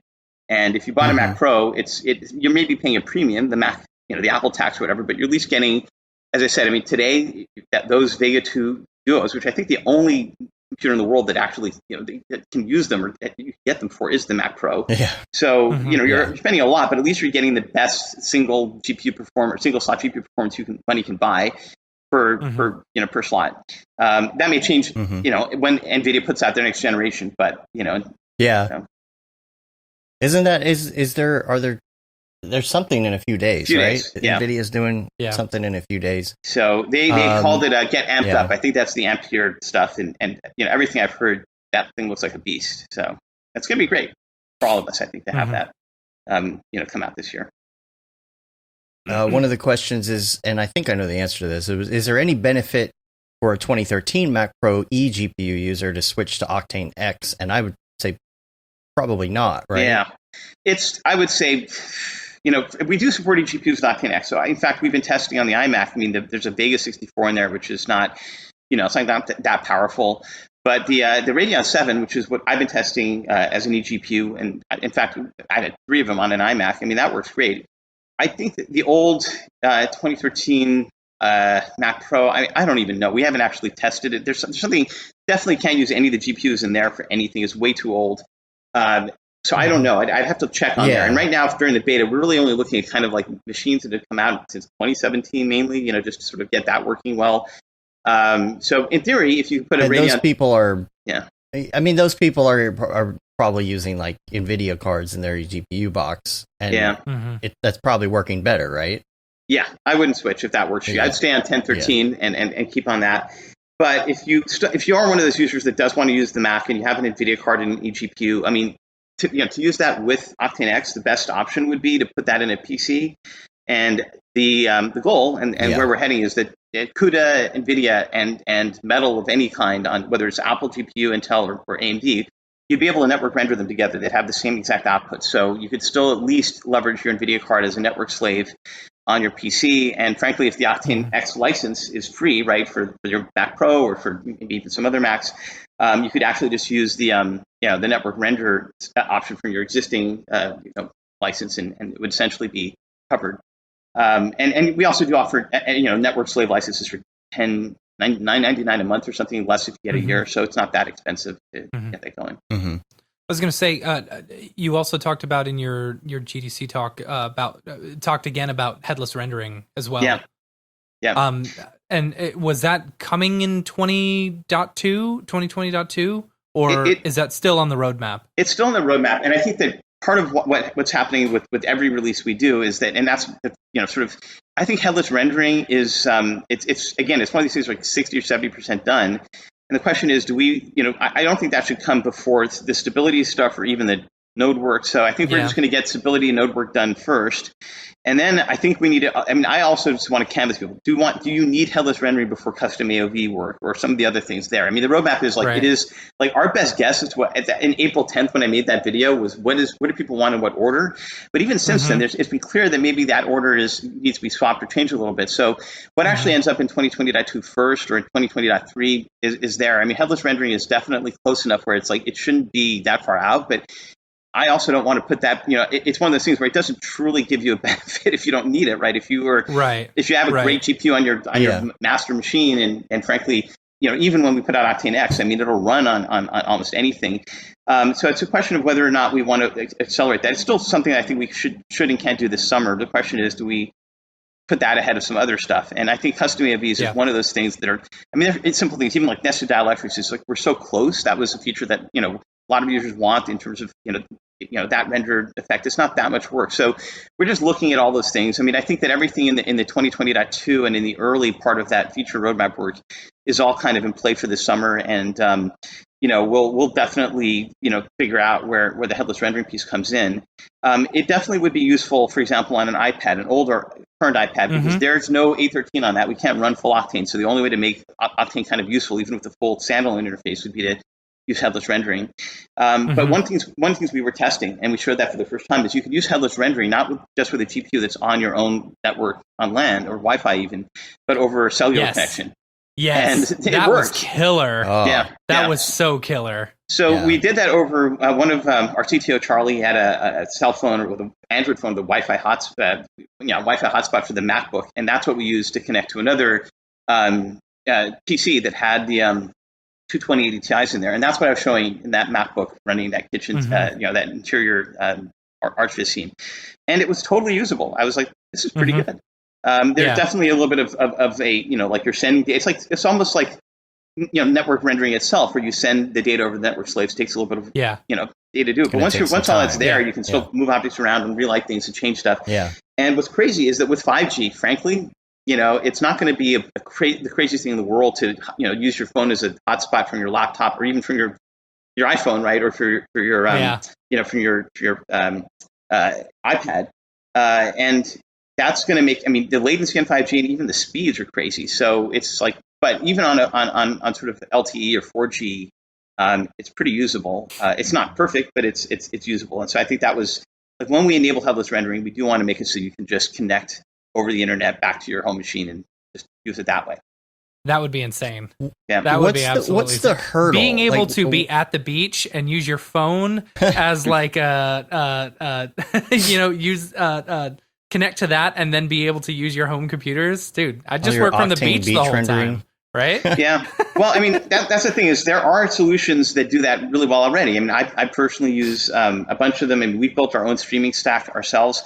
But this is a little different. This means that you're actually doing work locally. Like if there was ever, if you ever wanted to use things like standalone tools with all the other things like Sculptron, or let's just say, C4D ever became an iPad app and they could launch plugins like Octane or whatever, we could still. Right. I see that happening. I do see that like at some point an iPad with a keyboard and a trackpad is a little bit like a computer, and whether the iPhone has the same features or not, I don't know, but it does feel like there's going to be a use case where having headless rendering totally work over cellular should happen. And it's not. It's also. We've seen even when we got it working over Wi-Fi, that was where like okay, there's still some latency lag, but it's not. It wasn't that much crazier if you have a good cell connection. It just works. Yeah.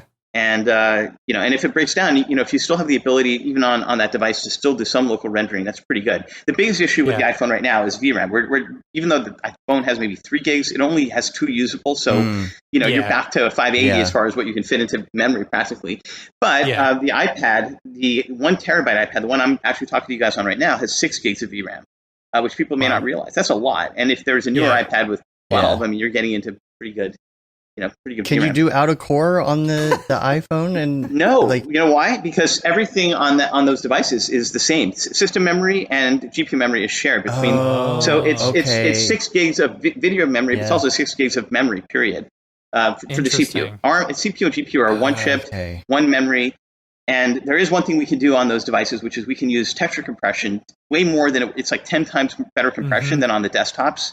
And and that's something we haven't enabled yet, but we will. And that means the textures could be way, way, way less memory than on the PC. So that could be. Did you get shocked there, Matt? No, my my stupid refrigerator popped, and then it caused a pop in my ear, and then my screen went out on my right side. It just scared me. Sorry. Everything's still recording, Everything's still going. Sorry. Yeah, recording's good on my end. All right. I was going to ask you, gosh, we have so many questions we got to get to here. I was going to ask you if I'm on my computer and I have, let's say, I've got my 4 GPUs on the other computer running, I can turn off all my GPUs except one, right? And so it's not, but you can't turn that one off. That would be headless rendering. Exactly. Essentially. What is the hurdle? What is the hurdle that you're facing for that right there, to be able to just turn off that one local GPU? So, from a technical level, I guess. That is a great question. And the reason why you always have one GPU on there is that it's not that network rendering needs one GPU. So Octane needs one GPU connected to the app to process it, right? I mean, it's like there's everything from the way displacement works. There's a lot of stuff that's calculated almost on the host, and we send a lot less data over to those network slaves to run the rest of the render. Gotcha. So when you're calculating like vertex displacement, that's not calculated at all on the slaves. It's just done by Octane once on the master, and then that's sort of cloned or replicated to the network slaves and even to other GPUs. Okay. So the barrier to headless rendering is we are basically have to run most of Octane on the network slaves, not just the render part, which is sort of the simplest piece. So when you're, for example, on network rendering, doing something like picking a material right in the viewport, that also is done by the one GPU that's local. There's a lot of things that are handled by Octane just running on the same system that we take for granted and have taken for granted, other than in Blender, where we had this very strange like situation where we are really running Octane more than headlessly. It's running over the network. It's a little bit kind of why we knew we could do it is we had Blender as a working example of how this could work. So building that into the core of Octane does mean changing the way that we use that first GPU to the point where it's all virtualized. It's all sort of over the network. And part of why the multi-GPU, the multi-process thing for Octane 2020.2 is even on the roadmap and viable is because we can actually just turn on headless rendering and run up a slave sort of in the background. And that's exactly how the headless rendering would work. How multi-process would work when we enable it. It'll basically use the work we're doing for headless rendering to run, no GPU on the actual Octane, plugin side. And it would treat essentially the slave render, the slave node, which would run on the same machine, as a headless rendered slave. And that way, if that crashes, you could boot it up again. And headless rendering would work the same way as well. You could still just reload Octane through that. So that's kind of how that process works. It is still a fair amount of work. There's still a lot of architectural stuff that's been baked in, but we've, it's pretty far enough along now that, those two things will sort of come together. So headless rendering and the multi-process version of Octane would essentially be using the same system where all of Octane's kind of just running outside of Octane's plugin and even the core engine, and it all sort of just works through network messaging. And that would run, that would work whether it's on the very same machine or it would work fine if it's on a cell connection over, to another system somewhere else. Obviously, if it's on the same machine, you're going to see a lot more of the feedback that you're seeing in real time, like in Blender, which looks and works great. That's our goal. So hopefully, there's not going to be much of a latency or delay from implementing that mode. But they're both essentially leveraging the same work, which is taking that first GPU out of the master, slot and just having all of Octane running essentially over the slave node or the slave process. Cool. One of the questions here is, will adding Brigade and Embergen, is that going to change the price? Is that going to be like an add-on, or is that just going to be included once that comes out? I'm also curious about the Embergen like integration and stuff like that. Yeah, so we should probably talk about all those things. So I think the short answer is yes and no, because it's not a short answer. So yes, in the sense of Brigade is, I don't think we're going to consider Brigade to be a separate, product from Octane in the, certainly when we roll it out. We don't want to have it not be available to all existing Octane users. And I think that in the case of Embergen is a product that has a cost, right? I mean, it's like, if you don't want to buy it through Embergen FX, which is the product we're building and providing to Octane users, it's it's like $300 or whatever, or $250, I think, a year or something on the Django FX site. So, what we will do though is we will provide a discount to get that, to get Embergen FX, our version, if you're already an existing Octane user, for sure. And there'll also be some sort of like, there is already a 14-day free trial, but we'll do something that's more, that's maybe longer or more involved or something. And to be honest, we're still sorting those things out. We'll probably know by the end of this month. We'll have some clarity, and our plan is actually not wait very long to even put the current Embergen standalone tool on the shop page and provide some value there for our users that want to leverage it. So I think that in order to use the full features of Embergen, there will definitely be some additional cost on top of your subscription. I don't think it'll be anything crazy, and I think that may also not happen immediately. Like we're definitely open to the idea of providing Embergen effects, even as a potentially for free for a little bit, just to see how people use it and how it works before we would add any sort of monthly pricing on top of that. And then there's also a possibility we may just have a more limited version of it that does something less than the full version that would still be available to all of our subscribers. So we're sort of figuring out what makes the most sense. And part of that is getting feedback from users, like what kind of, price extra would make this thing non-viable for you to use. And only way to know that is to actually almost give people a chance to use it really within the ecosystem that we're developing with Embergen and Django FX for this to be inside of Octane, and then provide a feedback loop as to what the cost might be. And I think that it certainly won't be any more than the cost of getting Embergen on the Django FX site. So it'll be probably less than that, and that's good, because I think that means that even if you just like Embergen and want to use it without any sort of integration, it's still going to be a good deal to get it through your Octane sub. But there's also a lot of other tools. Like we do have, things like Sculptron, and we have potentially third parties that may want to build things. Like we're showing the Storm granular solver, which is a great physics tool.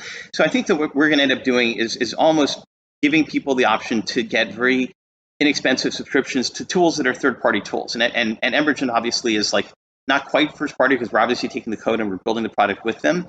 But I think for future things, there's no reason to not open up that marketplace, almost like we did for the plugins in the early days of Octane, where the plugins, I think people are happier now, where you just get all the plugins and it's part of your very cheap subscription price, and it just works. Maybe one day when we add enough of these tool plugins, or we create enough of them, that can also be part of that one subscription. But I think that we have to figure out what the popularity of those things are. And I think that the way to get there is to start with really great tools like Embergen effects that could be they could be considered as part of a bundle, or maybe create a second bundle, like just get all of the tools, including Embergen effects and some other things, for a very inexpensive additional price, or some super bundle.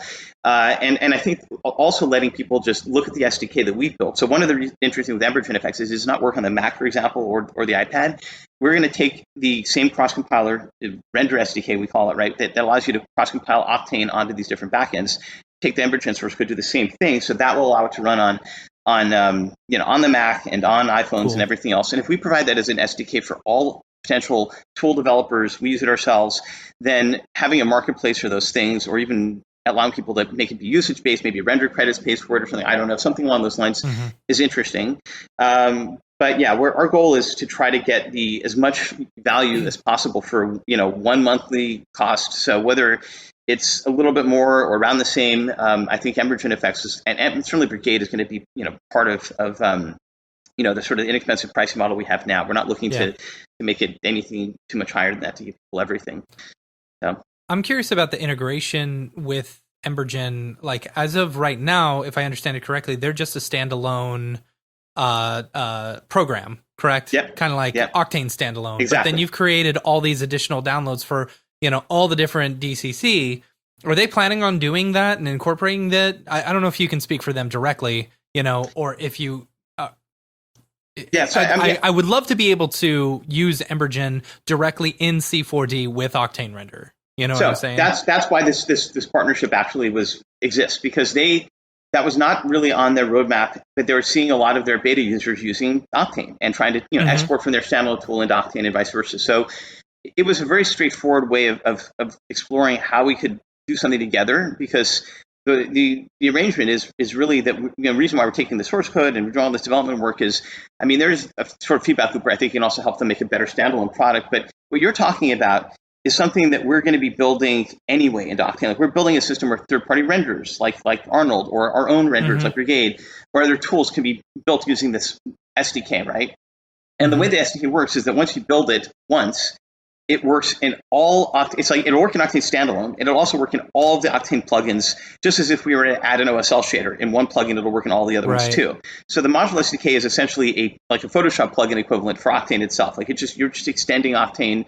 And even the fact that Octane itself is now the rendering part as a plugin means that once we add Embergen effects and turn it from a standalone app into a module that we can plug into all the DCC things, we'll just have it so that it'll just run. I mean, it's already possible for anyone to develop that work already. There's a module, preferences tab in Octane that has never been used. It's designed almost for us to test things internally, that we've been using to load in Brigade and other things that just allow us to have a full compiled library or extension to Octane, more than what the script nodes or what the OSL shaders allow. And that's what Embergen is going to be built in. And I think once that's in place, then if you have a module, it's almost like we'll probably ship Embergen with Octane at that point. It'll work in all the plugins, and whether you want to activate or keep activating it at a certain point, it'll maybe turn on or off, or you'll have to export to VDB or something. Cool. But that's how these modules work. So our goal is that you don't even have to go and really download them or get them. It'll kind of be like LiveDB. If we create a new one, it'll be, you'll be able to sort of click once, it'll be downloaded once, and whether you're in C4D or Nuke or Blender or Unity, Embergen effects will just work, Brigade will just work, and potentially anything could just work. And the cool part is that you see even TFD, we're having, talk to Joss a lot as well. Everything makes sense as a module because we do have plugins everywhere.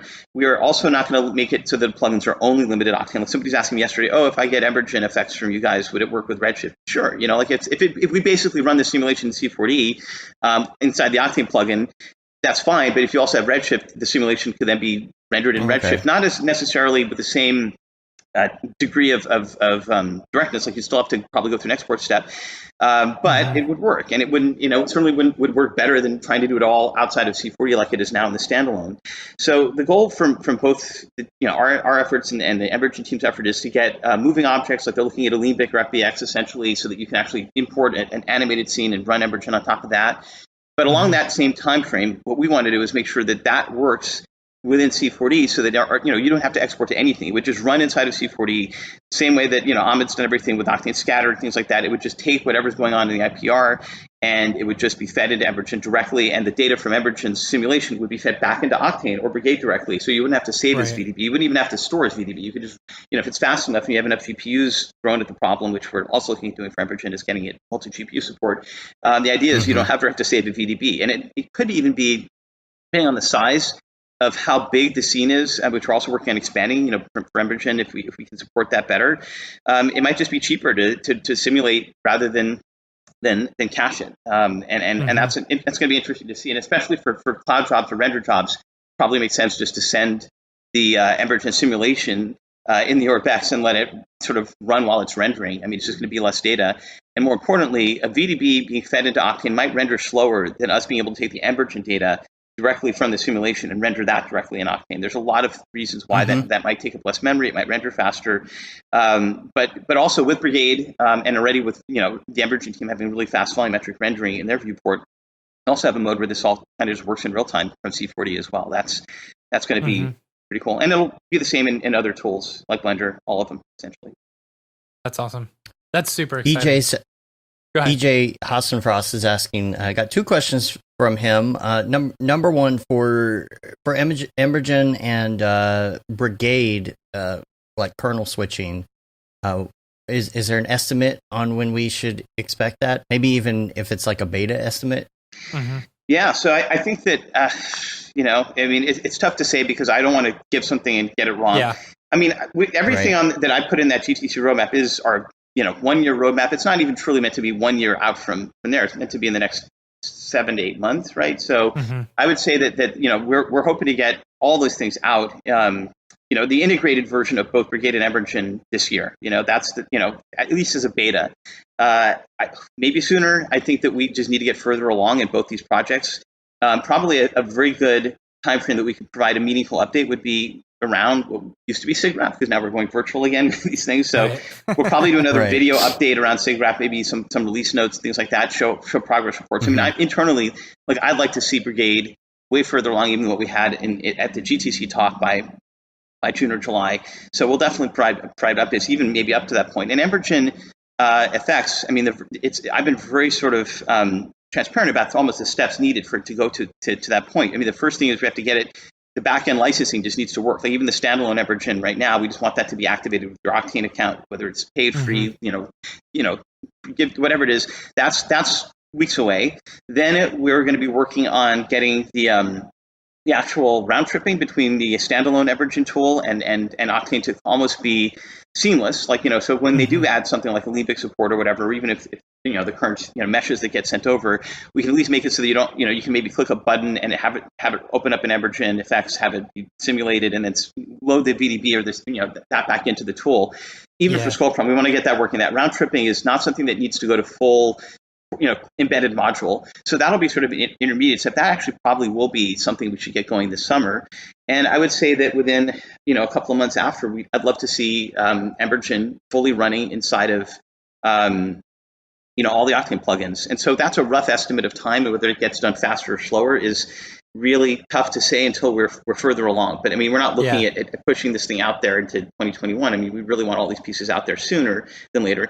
And I think the great thing is with both Sculptron and Emergen, and actually nobody's seen that Alpha 2 version of Sculptron. It's way further along than the one we put out a few months back. They're usable as standalone tools. And if we can get the round tripping time to be a very quick add-on to those pieces, I think that'll keep people covered, and it'll make the utility of getting these tools and using them, pretty valuable until we have the full integration going. So I think that's just where we're at. I'd be sad if we didn't get this, all sorted out, by, essentially by winter. And beta stuff maybe even sooner than that. And Brigade and Emergen are very different. Brigade, I would say, is because it's not even a standalone product yet. There's a lot more things that we're looking at doing. And there's another flip side, which is Brigade right now. The initial version that we're looking at would be RTX only. I mean, of course, we have this thing working on the iPad, but that is a whole other beast. So I think that we'd probably have a very first release that would be running on Vulkan, NVIDIA, RTX only, just because Vulkan drivers on NVIDIA work great. That's the only thing we can ship Vulkan on. We don't run use other APIs. We need Vulkan stuff that's not included for Brigade to run. And then we also don't know what NVIDIA's hardware is going to look like, later this year. I mean, if they have 4 times the ray tracing cores, everything gets sort of accelerated in a different way. We probably want to spend the time to make that work because, if you're going to, I think that's something that we also want to reserve a little bit of time to do. And that's kind of the thinking going behind, into these different pieces. EJ also wants to know if there are any other types of companies that you would like to do a partnership with like that, along the same lines. Well, I mean, I think everyone. I mean, it's literally the GTC talk was like, hey, if you guys are like what these examples are and you want to work with us, please. I mean, we're actually since that time we've actually provided the Octane SDK to a bunch of companies. I guess maybe we should probably wait to see, to do something with it right before announcing like we did with Emergen effects. But there's a lot of value to that. I mean, I think there's just a lot of plugins that people are doing maybe 10 times over, or only for 3DCC tools, and we can help with that. And we can also provide something that is useful even outside of Octane by providing ray trace physics, things like that, a whole API cross-platform tools. You can make sure these things run on even an iPhone, or even looking at WebGPU, which is a Vulkan equivalent that runs in browsers that it is being developed and really powerful. Wow. So we can help with that. And the thing is, whether or not somebody wants to have it be a bundle in one of our subscriptions or its own price, like it's fine. Like we've been selling third-party software our entire lifetime, and we've kind of made that hidden in the current subs, but it's still like we have a lot of third-party devs, and so it felt like we wanted to get there even years ago. We had the module API out there and provided that, but I think now we're ready to make sort of a more dedicated effort around it. So anything that's a plugin for DCC tool that could leverage any of the pieces we can help with, whether it's compiler tools, whether it's getting it into 26 plugins, doing it in a uniform way, obviously reselling it to audiences, that's good. And then there's the bigger partnerships like we have with Autodesk, which is about, not just bringing Arnold, but working on industry-wide things. So there's a lot of that work that we're doing with, companies that we haven't announced it. I mean, even with Render, we haven't really talked a lot about Render a lot, but we had a huge partnership announcement with Microsoft, right? They're helping us by not just adding GPUs to the Render network on Azure, but also by working with us on driver support, getting rid of the GPU limitation that Windows eats up on VRAM, right? Because they also think that for them, it's a success story if Render, decentralized Render, works on Windows. So we're open to partnerships, at least through Render, with almost anyone, and big companies, small alike. And there are some big ones that are in the mix that I guess hopefully we'll be able to announce shortly, and small ones too. So I think that's it's definitely something we're open to doing with almost anyone that can add, has a great product, big or small, that could add value, or even giant behemoths that see value in some of the things we're doing on the Render network or in that ecosystem. Mm-hmm. We had a lot of questions about ArcViz, and I think a lot of it probably mainly has to do with interior ArcViz. Yeah. Because if you look at different parts of this industry, there's still a huge V-Ray interior ArcViz thing, and a lot of people ask, is it worth it for me to switch over or not? So you've got things like the portal lights and all of that kind of stuff. Do you have any plans to upgrade kind of that interior stuff? Yes. So in the roadmap slides and talk, right? We talk a lot about Spectron and all the things we're doing, but I can just say that if there's something in Arnold or V-Ray that you like, pretty much I can guarantee this year we're going to have support for it. In Octane, one of the things that people may not realize, because it's something we've only been doing in the 3ds Max plugin, but right in the 2020 Max plugin, not too long before the release, we added something really interesting. We allow you to use Corona or V-Ray materials and all the 3ds Max things without conversion. It doesn't convert an Octane material and save it as material. You just load your Max file with Corona V-Ray materials, and it'll just render in Octane. And it's already pretty far along. So it's not exactly what we're doing with Arnold. We're doing stuff behind the scenes to sort of on-the-fly render type convert it, but it works. And it works also with V-Ray's fall-off nodes and all these other things. So we could, by the way, do that with Corona for C40. Just the difference between that and with Arnold is the Arnold stuff is totally done almost like we're taking, we're just making the Arnold standard surface a core node inside of Octane. But for these other material systems, and V-Ray and Corona are so popular in the ArcViz space that it feels like one of the things that sort of held Octane back the last few years is that the V-Ray converter was not as good as it could be. And we had actually a bunch of users, one user in Elvis Superstar 007, he knows who he is, on the forums and runs VK, Octane, the Octane VK group, pushed us to do that. And it was actually a really good thing, because as we looked at it doing it, we realized, we could do this cleverly. We don't need to do a material converter that converts your thing to Octane materials. We just take the V-Ray things untouched and render them. And it works really well. And that's also going to, by the way, work identically. So if you have an Arnold scene or Arnold lights, or even V-Ray lights is the next step, all those things will work. And we do have very specific things related to portal lights. All that stuff is on the roadmap. And Spectron is our little SDK for creating, light shaders and light filters, but it's going to allow you to immediately do everything that Arnold does, and probably will cover V-Ray and Corona as well. Those are all very similar. That brings up a really interesting point. So, because I'm thinking about workflow wise, and if Octane Render is able to render out and just not even converting him on the fly, but just seeing it, would that mean that someone could say work in Corona or V-Ray materials and lights, but render in Octane? Yeah. So I'm 3D Max. That is basically totally possible. Wow. And that's why the reason we did it is that I feel like, there's not a zero-sum game for us with Octane, right? So it's like if you have other rendering tools, it's to our benefit, I think, because we're trying to provide something that's great utility to basically make it so that existing workflows or existing scenes can still render in Octane. It's never been really a problem for us, when we started with the standalone loading OBJ files and loading other things, right? We want to support anything that's popular in a certain space. And we're going to probably look at doing the same thing in Blender, because Blender right now, we take the Cycles materials and we convert those into Octane materials. And, that's not going to be very necessary either, because I actually have our Blender developer looking at doing that for Cycles. probably then allow us to do Cycles 4D conversion as well, right? So it's like by the time we're done with, but if we were to bring over the Corona and V-Ray auto loader, right, or auto renderer, and do the same for Blender and Cycles, and then bring that over, then you basically have at least 5 or 6 different materials you could render in any of these other tools or renderers, and Octane would just render them, and that's great because we do have enough. I mean, I think we're at this point probably a superset of a lot of other material systems. Like Octane doesn't need some of these very specific things to look right. And it's clearly, V-Ray material and Corona material are actually fairly simple. They're not crazy complex things. There are very specific things they do that we can kind of internally map to the render at real time. And doing that without having to convert it to a material is really nice. When we did that in Max, users loved it. So we're going to probably try that. I mean, I think that's how we would also imagine, an Arnold scene that would run in Octane as well working, because even there, we actually would have native nodes for almost all of it. If there's something that isn't there, we'd still just make it as seamless as possible. So, yeah. That's insane. That's awesome. Yeah. Yeah. Billy Chitkin says this sounds like the end of the render wars.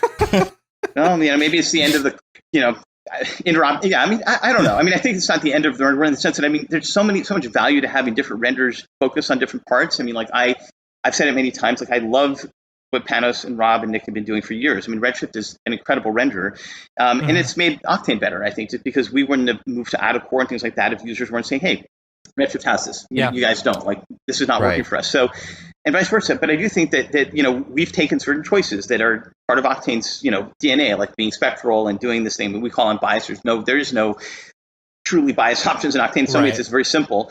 That doesn't mean that the Redshift approach isn't equally valuable and maybe more important to people in certain workflows.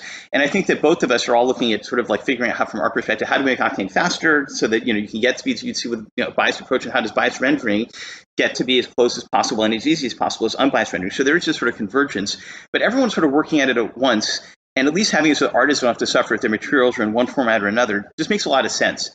And, given that, I mean, as I said, Octane's had the best year ever as far as user growth and acquisition, and that's obviously when there's been more GPU renders than ever on the market, and really good ones, and which all of whom we know and all of whom we respect, and probably at some point, even if it's through render, we might even partner with, right? So to me, I actually am just on a philosophical level, I'm just a big believer in artists and users kind of owning their data and having something that isn't locked in, and so an Orbex file that's part of open sourcing that, and kind of making sure that if whatever it is we're doing there can actually be used, decades from now, so it's not some sort of black box, ActiveX control and IE that doesn't work anywhere. That's what we want to try to figure out, and I think people want that too. I mean, open standards just help all of us. It just lifts everything going forward, and anything we can do to sort of facilitate. Like if we could read a Corona material, for example, and render it, we could also then save it as or convert that into a standard material that all the renders might eventually work with. And that's actually a really important piece too. It's implicit in the sense that if we can actually render the material live, we can also then save it into another format that we can also validate and ensure is renderable between different renderers. And if you're looking at the big picture, it's like if you can read that, then you can export that out for the whole ecosystem as far as bringing it into AR and stuff, and you're not like pigeonholed into one individual thing. It's like you work in whatever you want, but you're using universal. Octane Render and Brigade as the wow. That's the So, for example, iPhone, Octane Render, Brigade Render, if you could basically take your V-Ray scene from Max and save it as an Orbex, right? Because maybe Max file loading it on the iPhone you'll still get your V-Ray, materials, Corona materials perfectly represented, Arnold as well. Even if we just had Octane or Brigade, and Octane is fully running, it's whatever app we put out first on the iPhone, it'll be probably just standalone with the ability to load Orbex files, and the export to that is something that wouldn't require us to have. I mean, I think in order for V-Ray and Corona materials to work correctly, you also need to have those plugins installed in Max, and Max doesn't even run on the Mac or anything else, 3ds Max. So for people that want to have a portability of their art files, I mean, just having a viewer on the phone or iPad can make a lot of sense, or even able to import into Unity. And Octane for Unreal has something really different that we've never done in any of the other plugins yet, because it can take an Orbex file and instead of making it a proxy, or a black box that only renders in the Octane viewport, it'll convert everything in that Orbex file into Unreal meshes, Unreal materials, Unreal shaders, Unreal textures, and the Orbex is gone. Octane's gone. It's like you can just render it in Unreal with shaders that are using the Unreal renderer. So if you think about it from that perspective, if you ever wanted to have an Orbex rendering in Unreal without Octane or Brigade or any of the stuff we're doing, that works. People are using that today. It was a lot of work, and we never have done that yet in other renders, but we almost are using Unreal as our guinea pig for that, because Unreal has a lot of power, and the developer of that plugin is also doing our Hydra work. So, it is one of those things where Orbex could also just be totally translated into other formats, USD, for example, or Unreal right in place, or GLTF, which we're probably building into the system too. But yeah, there's a lot of interesting things that could be done. And maybe one day we could even take the Unreal Engine work that we've done, because Unreal is open source, and turn that into a render delegate so you just use Unreal inside of all of the Octane DCC plugins, along with Brigade, along with Arnold, right? There's no reason not to consider that. I mean, at some point I would expect both Unity and Epic to do that work themselves, to make a render delegate version of it.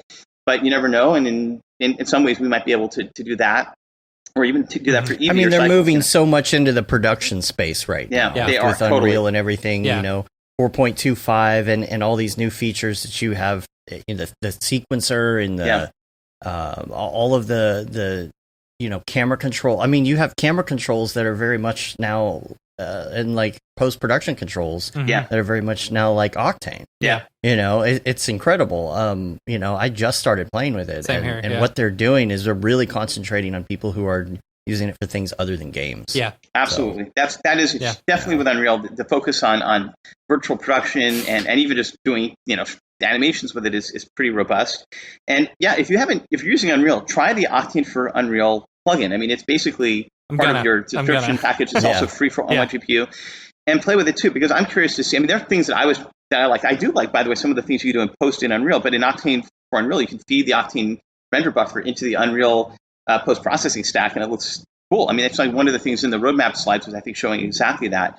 One thing that will also be pretty easy is with Octane X and probably Octane versions going forward after Octane X is released, we will have more than just OSL. We'll have GLSL support as a shader node inside of, at least in the core of Octane. How we expose that, we'll see. But a lot of what's written in Unreal is HLSL, it's GLSL. I mean, we could take some of those things, even Shader Toy directly, and probably feed that into Octane. It won't all have to be through OSL. And in fact, inside of Octane X, we convert OSL into something that is more like GLSL, so it can be computed along with the source code that we're building ourselves for these with the render and the plugins. And so I do think that we could actually take pieces of Unreal or other things and have that be work as modules, just like OSL shaders kind of do now from libraries and resources that are out there. Correct me if I'm wrong. I think I'm getting my terminology wrong. Is GLSL, is that the same type of stuff that they're doing with Touch Designer, or is that okay? So GLSL was invented primarily as a shading language for games using OpenGL. So before Apple created Metal, they did have OpenGL, ES support on the web. If you have WebGL, it's using GLSL shaders, and GLSL shaders, unlike, it's similar to OSL. OSL is a much simpler and cleaner version of what GLSL is. It's meant for shaders in a production render. It's created for that by Sony. GLSL is much more powerful in that it can be used for many things. It could be used, of course, for textures. It could be used for material shading. It can be used for compute programs. You can actually build entire programs in GLSL compute, which is what we do inside of our own tools for Octane X. And it also has vertex shaders, so you can create shaders that change the geometry. Like, imagine our vertex displacement map.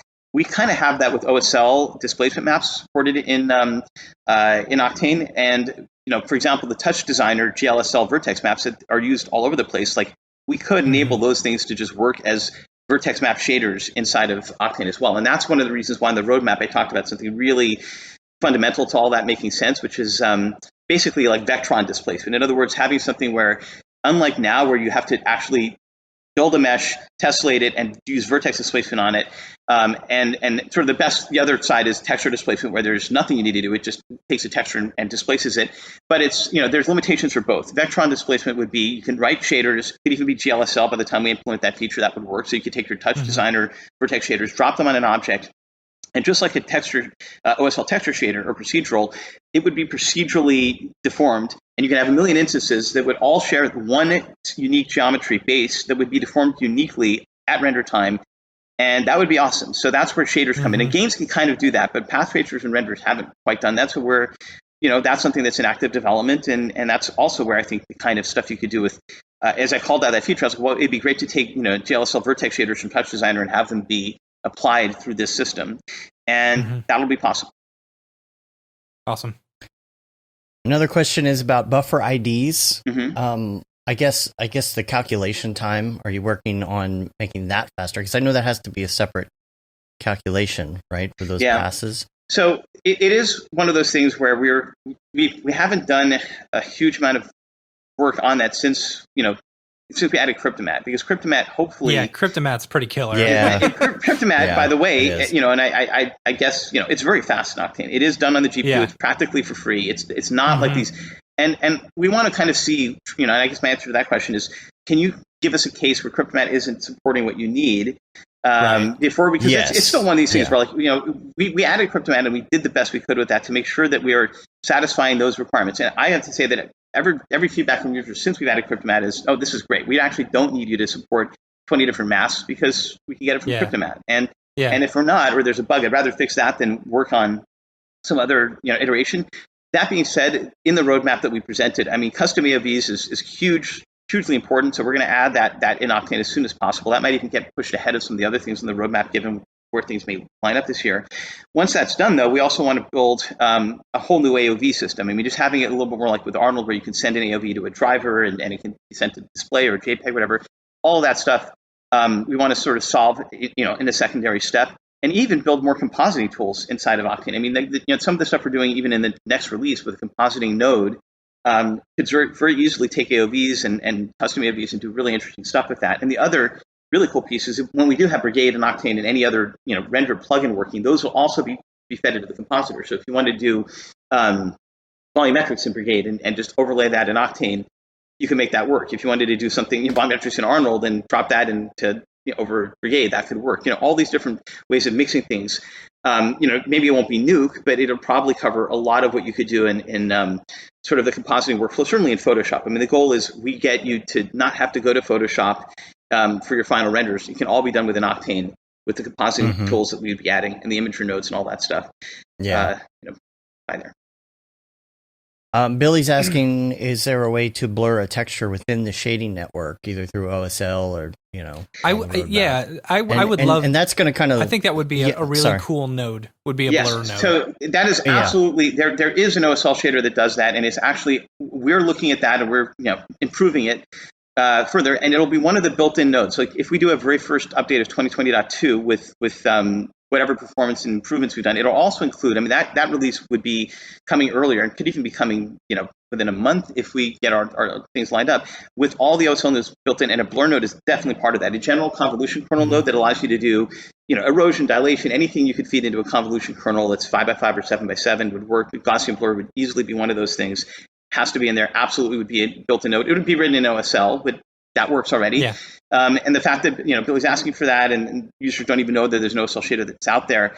Well, that's exactly why we're just probably for this day forward, we're just anytime there's a cool OSL shader out there, of course you could drop it in before we do, but we're probably just going to keep updating Octane with more and more built-in nodes that cover every cool thing out there.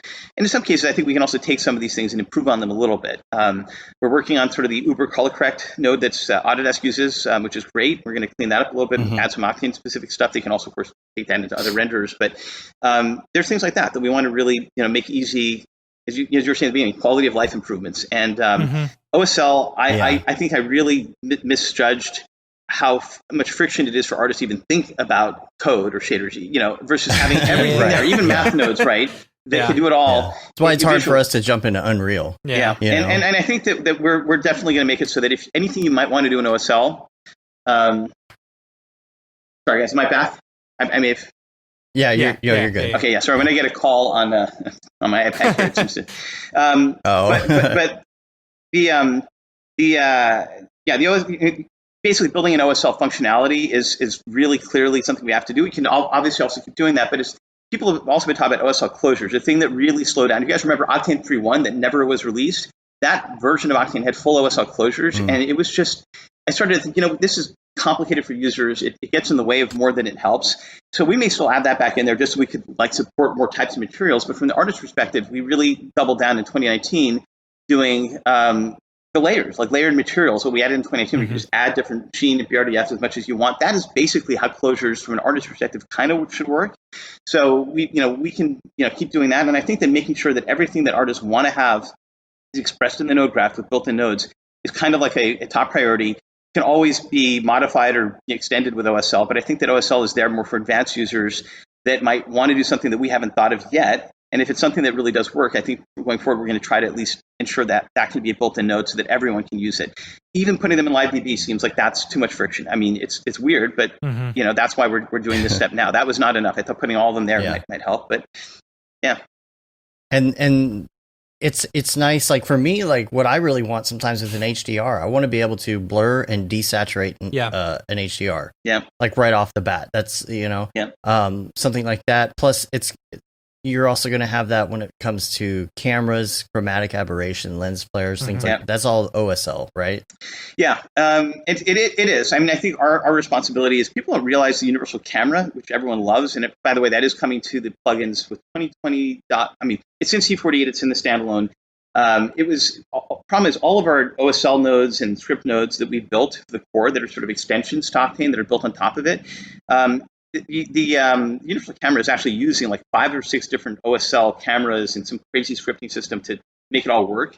And that's also how we're expanding it. But that is something that while it works great in standalone, does not work great. Even the volume spotlight that we did for 2018 didn't work great in the plugin. So what we're doing is we're making it so that all these nodes appear to the plugins as if they're built-in, baked-in nodes.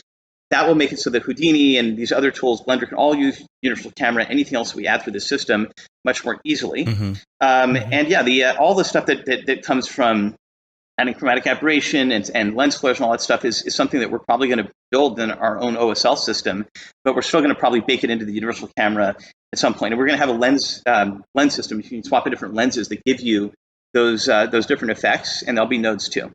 And ultimately, even building all of Octane inside of Octane itself through the node system will be possible.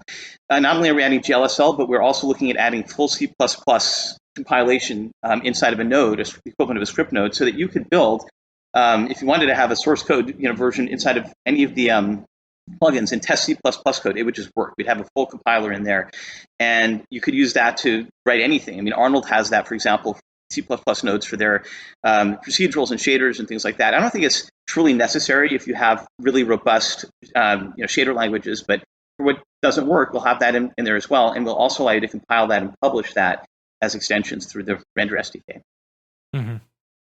Another question is, and I don't even know what this is, but will we see some SDS path rendering in 2020 plus?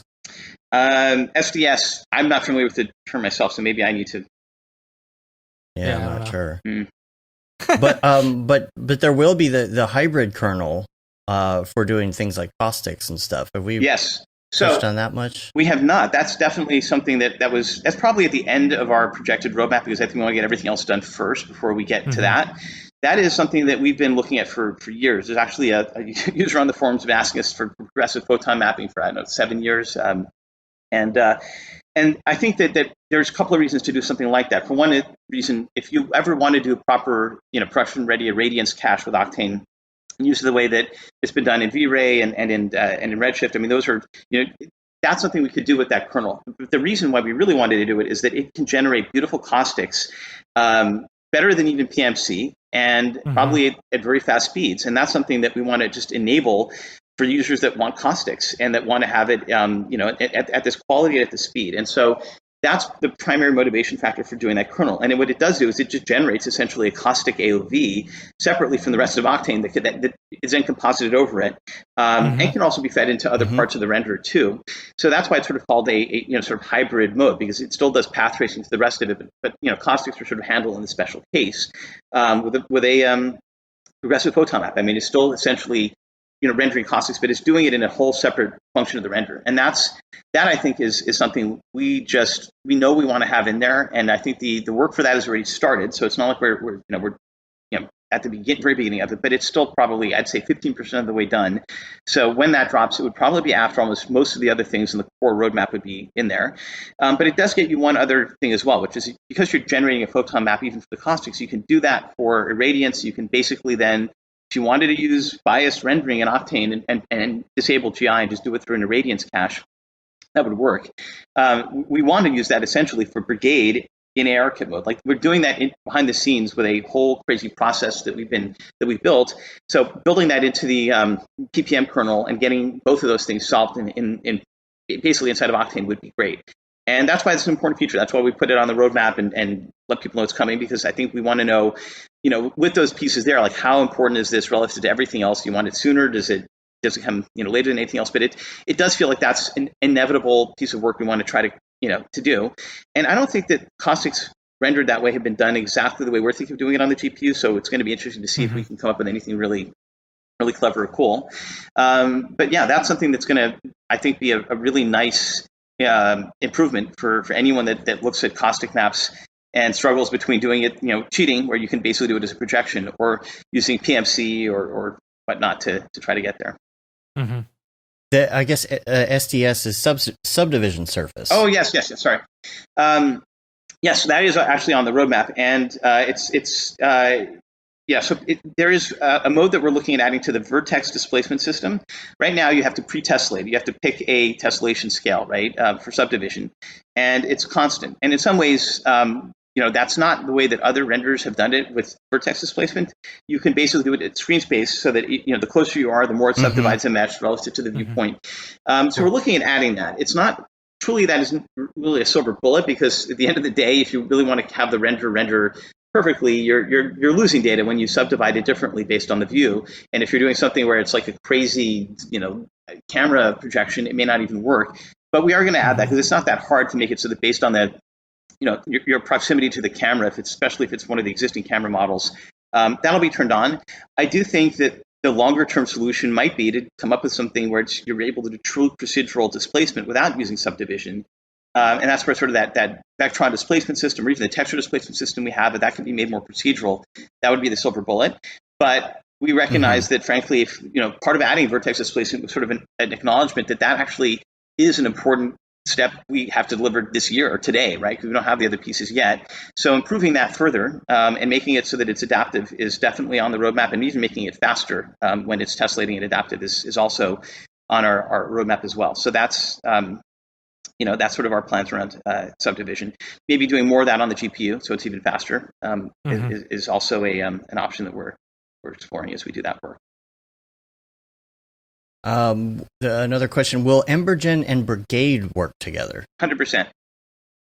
So no question at all. Yeah, no question at all. Like, I mean, the whole thing is, I mean, I think the Embergen rendering and what they've done already with the viewport speed is already really good for volume. So the first thing we'll just do is we're going to make that we're going to make that quality and that mode work identically when you have Brigade rendering the rest of it, right? And everything you've shown in Brigade, including volumetric rendering and lighting and path tracing, I mean, just combining those two just makes a ton of sense. Because if we're going to have Embergen running inside of your IPR, even in Octane, why not let you also have the real-time version of that? I mean, Embergen showed that it can render those volumes really nice. I mean, some people have said the quality of the Embergen rendering is almost as good as what you need for some final rendering, right? So Brigade will be that way too. I mean, it may not be Octane quality, but that's not the point. Direct lighting isn't full path tracing quality either, and it's there as a kernel for various reasons. So I think that Brigade and Embergen together absolutely will be a thing, and more importantly, you'll be able to do to use them both in the IPR in real time or in game engines.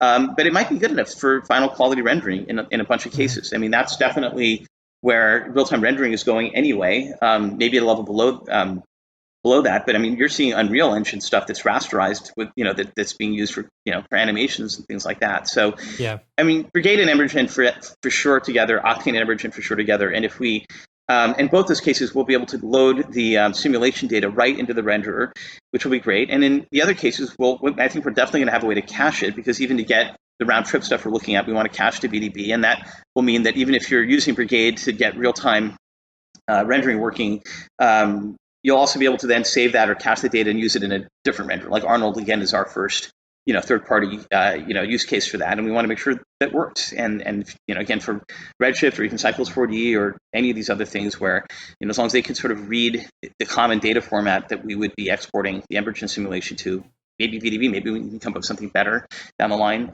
It'll work. Cool. All right. What about? Here's one.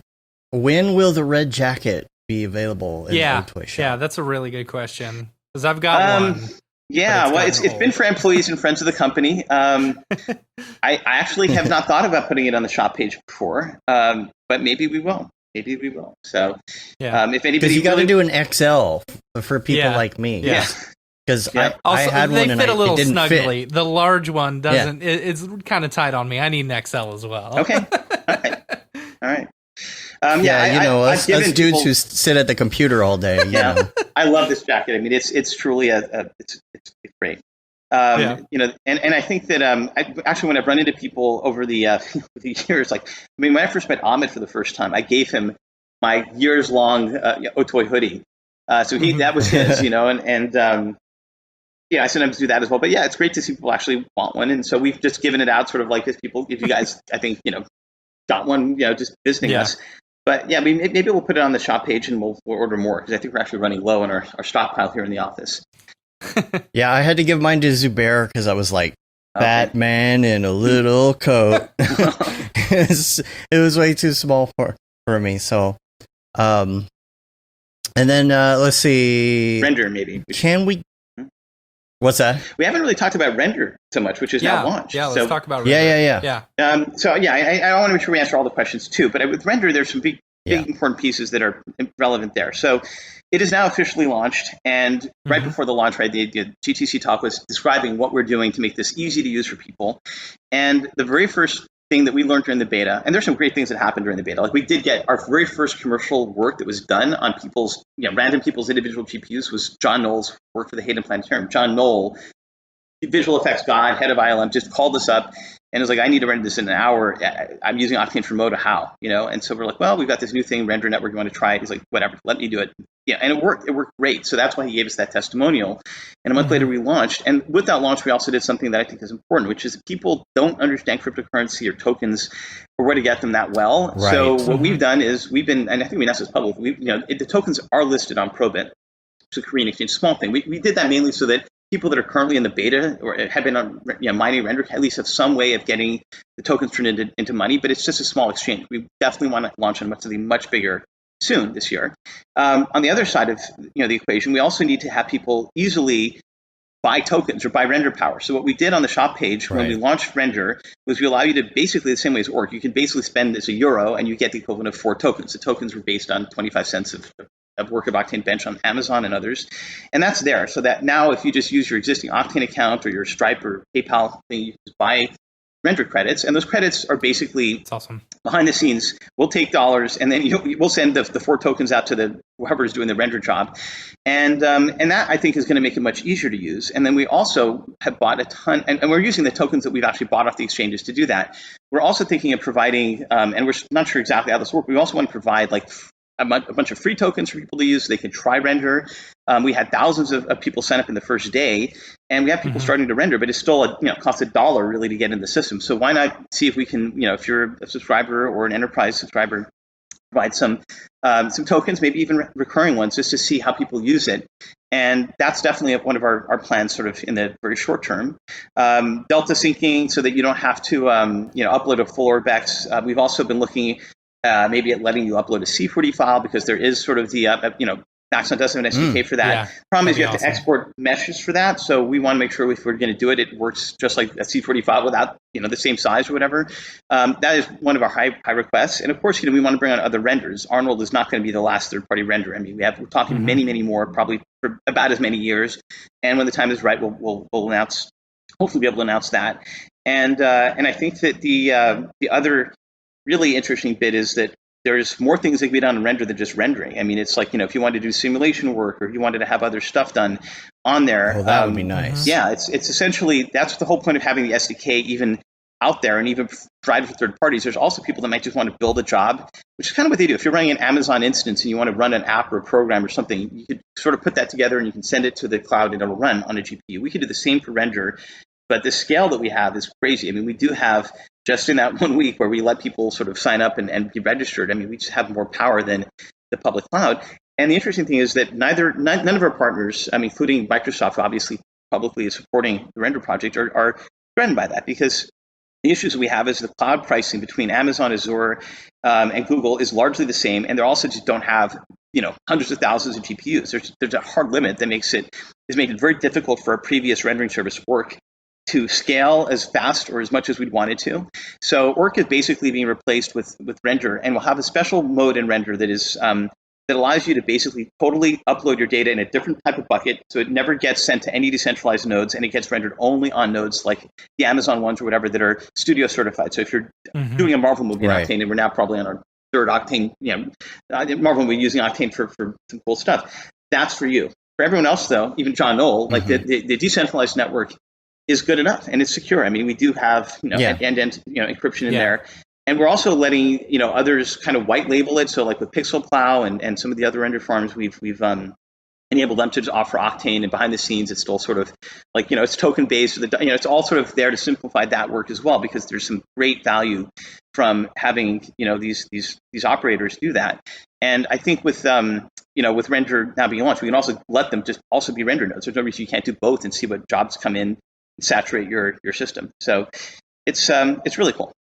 Let me ask you a question. So for people who are using Render, like me, for example, who is almost always on the beta, the newest release or whatever, am I able to upload that? That's one of the biggest problems I've had with some of the, the third party render farms and stuff, is that, being on the beta, it sucks because I'd have to jump back a full version, like the most stable version. Am I able to upload that to Render and it work fine? Or so the short answer is yes. I mean, everything that Orc could do, and Orc had exactly that system. Every single version of Octane since we launched Orc was basically a version on Orc that you could select or you could load or that you would sort of detect.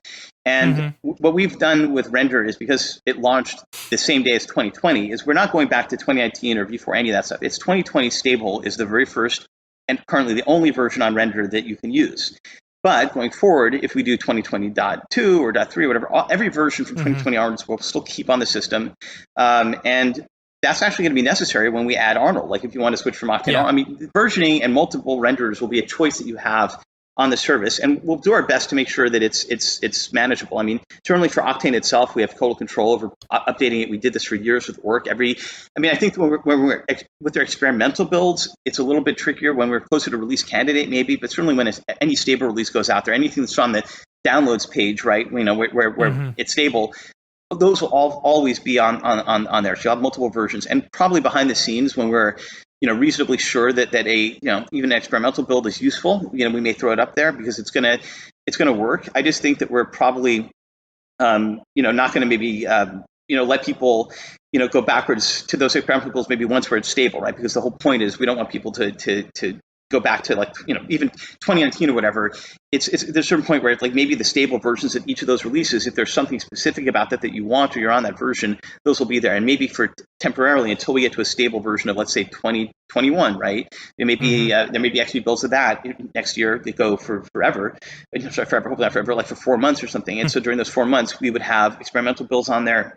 And once 2021 would be stable, then those experimentals would go away, and then we would then, you'd have to use 2021 stable. I mean, ultimately, hopefully no one's building and uploading scenes even to render with 2020 RC3 or something. I mean, there's things that just get fixed and changed that, we kind of want to make sure are adapted. And with Orc, we did do experimental and RC builds all the time. So it works. It's just something that we're just not going backwards beyond 2020 right now. And It also gives us a little more time to get it to work even more efficiently, because we aren't just doing it monolithically like on Amazon like we did with Orc. It's now going to be everyone's machine is going to have to be able to pull down latest version of Octane or the current different versions. But that's part of the system growing. I mean, it's definitely going to be a capability, and we hope even more powerful with tools and totally different software than Octane even also being an option for your jobs. And for those who want to start using Render, what do? They're just rendertoken.com? It's actually now on Otoy.com. So RNDR .otoy.com. So in other words, org.com, org.otoy.com, which is where you go for org jobs, is now just render.otoy.com, rndr.otoy.com. And it looks a lot like Orc did. It's a web interface. You can upload an Rebex file. You can basically, if you do have cryptocurrency tokens that Ethereum tokens of render token, you can just drop that in there with MetaMask if you have them, or if you have, if you have and you have to have an Octane subscription of some kind, or be on maintenance. You have to just be on Octane 2020 because we're not supporting earlier versions of Octane anyway. So that's the minimum requirement right now. And if you buy, credits, you can do that with the same credit card or even with PayPal, as we've done with your existing Octane account to pay for rentals or whatever. And that gives you tokens that you can use on the service. Very easy to use. You don't really need to leave the web page, and you just upload an Rebex, and it just works. And it should be very straightforward. One thing that we will do for users that that are looking to try it or experiment with it and want zero risk is we will probably be offering some tokens in the coming month, maybe, to try render out. So we have enough tokens in reserve. We're figuring out how many users we have to give this to. So I think there'll be that, but I think that certainly dropping a dollar on a or euro on a render job just to try something out is low risk. Sure. I think with Orc it used to be $5 increments, so now there's really, I think, no maximum or minimum, and it's very fast. I mean, everything that we've seen on the decentralized network, because there's so many more nodes, the results do seem to come back faster than they ever did on Orc, which is great. And one thing we can do on the decentralized network that we can never do on the public cloud is we've always wanted to have cheaper pricing, tiers where it's low priority, or depending on availability, it's quarter the price or something. So instead of being 100 Octane bench per dollar per hour, it's 400, 800. Those actually work on render because we have so many more nodes that we, that Amazon didn't, right? So that lower pricing that Amazon offers is only if you have availability. They never did. I mean, every time we get serious, work done on the cloud, one customer could use up all of AWS. So that's not true of render, and therefore the value of that dollar that you spend is way higher on the render network. So I think people should try it out, and we're excited for that to happen. And I think giving people sort of a just like we're doing probably with Embergen, we'll give people some sort of free taste of it or free version of it or something. Having render tokens sort of issued first to people. taste is free. Yeah. Well, I mean, it's one of those things where we've seen so many cases where people just don't try, things enough, even if they're, very low cost. And I think once they do, then they become customers. So it's like, that's what we've seen even with free versions of Octane for Unreal or Unity or Blender. I mean, it has driven up the paid subscribers because at some point people want 2 GPUs. At some point, if we give them, a little bit of render and they want more, they'll pay for it if they find some use in it. If they don't, then maybe it's not for them, and that's fine. That's kind of where I think we're heading next, is making it really easy for everyone to try out and use. And hopefully, what I'm hoping for is render becomes so easy to use and so powerful, especially if we make uploads simpler and things like that, and the costs keep the costs sort of where they are now. Then maybe investing in a second node or a whole other GPU box doesn't even make much sense if render can really handle your frames for you, and it's just that simple, that easy, and that inexpensive, and that reliable. So hopefully that's I like that idea too.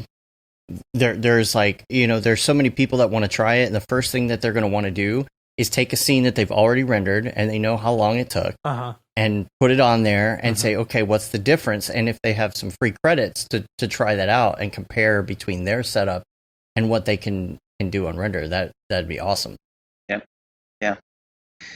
Yeah, I think I think that's the point of basing it on Octane Bench, is that if your sheet's taking a certain amount of time and your Octane Bench is 300 and it takes an hour, and you have 300 Octane Bench hours, right, to use to do a render with, if you up that to 30 to 10x, right, and that's kind of where it could go. I mean, you could figure out how much faster it is to render on the cloud, and that's exactly what John Knoll was doing. The calculation he was like, I need to deliver this in hours. There's no way, and he was doing everything, I think, on a couple of 2080 Ti's. And it was going fine. It would have been fine if he'd have another week or a weekend even, but it was just like it was due immediately, and he had no choice. And I think if you scale things up to even higher levels or more users, that's where that works. But there's also something where it's like, well, heck, this thing is so inexpensive relative to the tens of thousands I might invest in a render farm that it just makes sense to use it. And that's where we'll have to see what user behavior does. And even having Octane now running on MacBooks, I mean, we're talking millions of more machines hundreds of millions that can run Octane that never could before.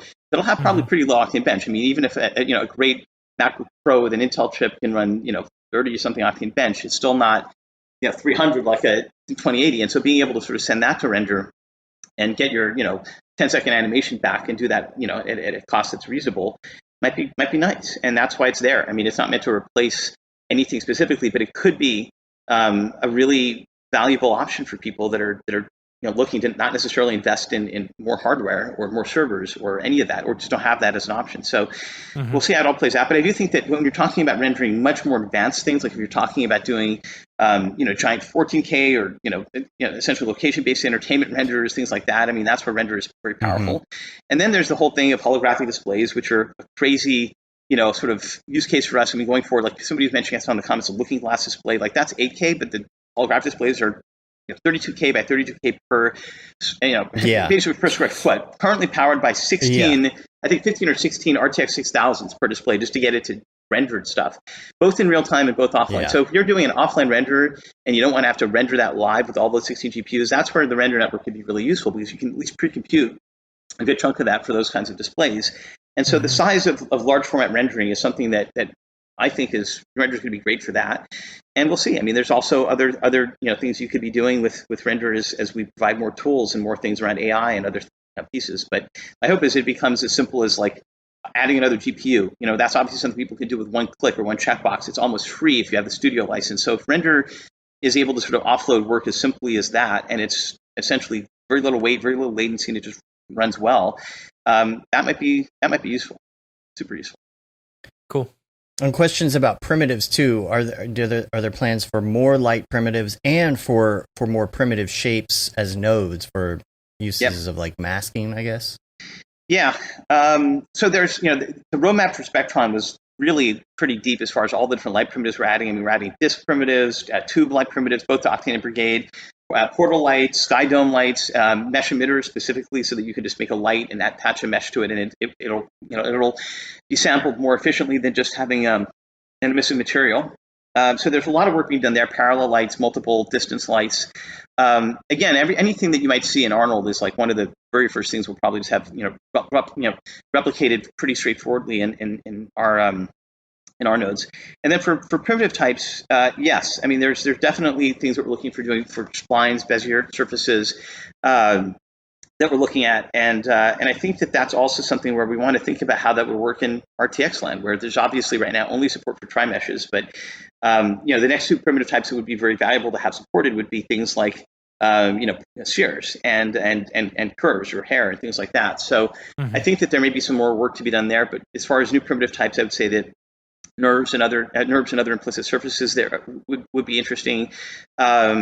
Boolean geometry operations would be really interesting. And also, I mean, there's a lot you could do with Vectron. So, Vectron operations, even in volumes, is something that we barely touch because, again, kind of like with the universal camera and even some of the other pieces, we need to make it easier for the plugins to expose these things. So we're working on that.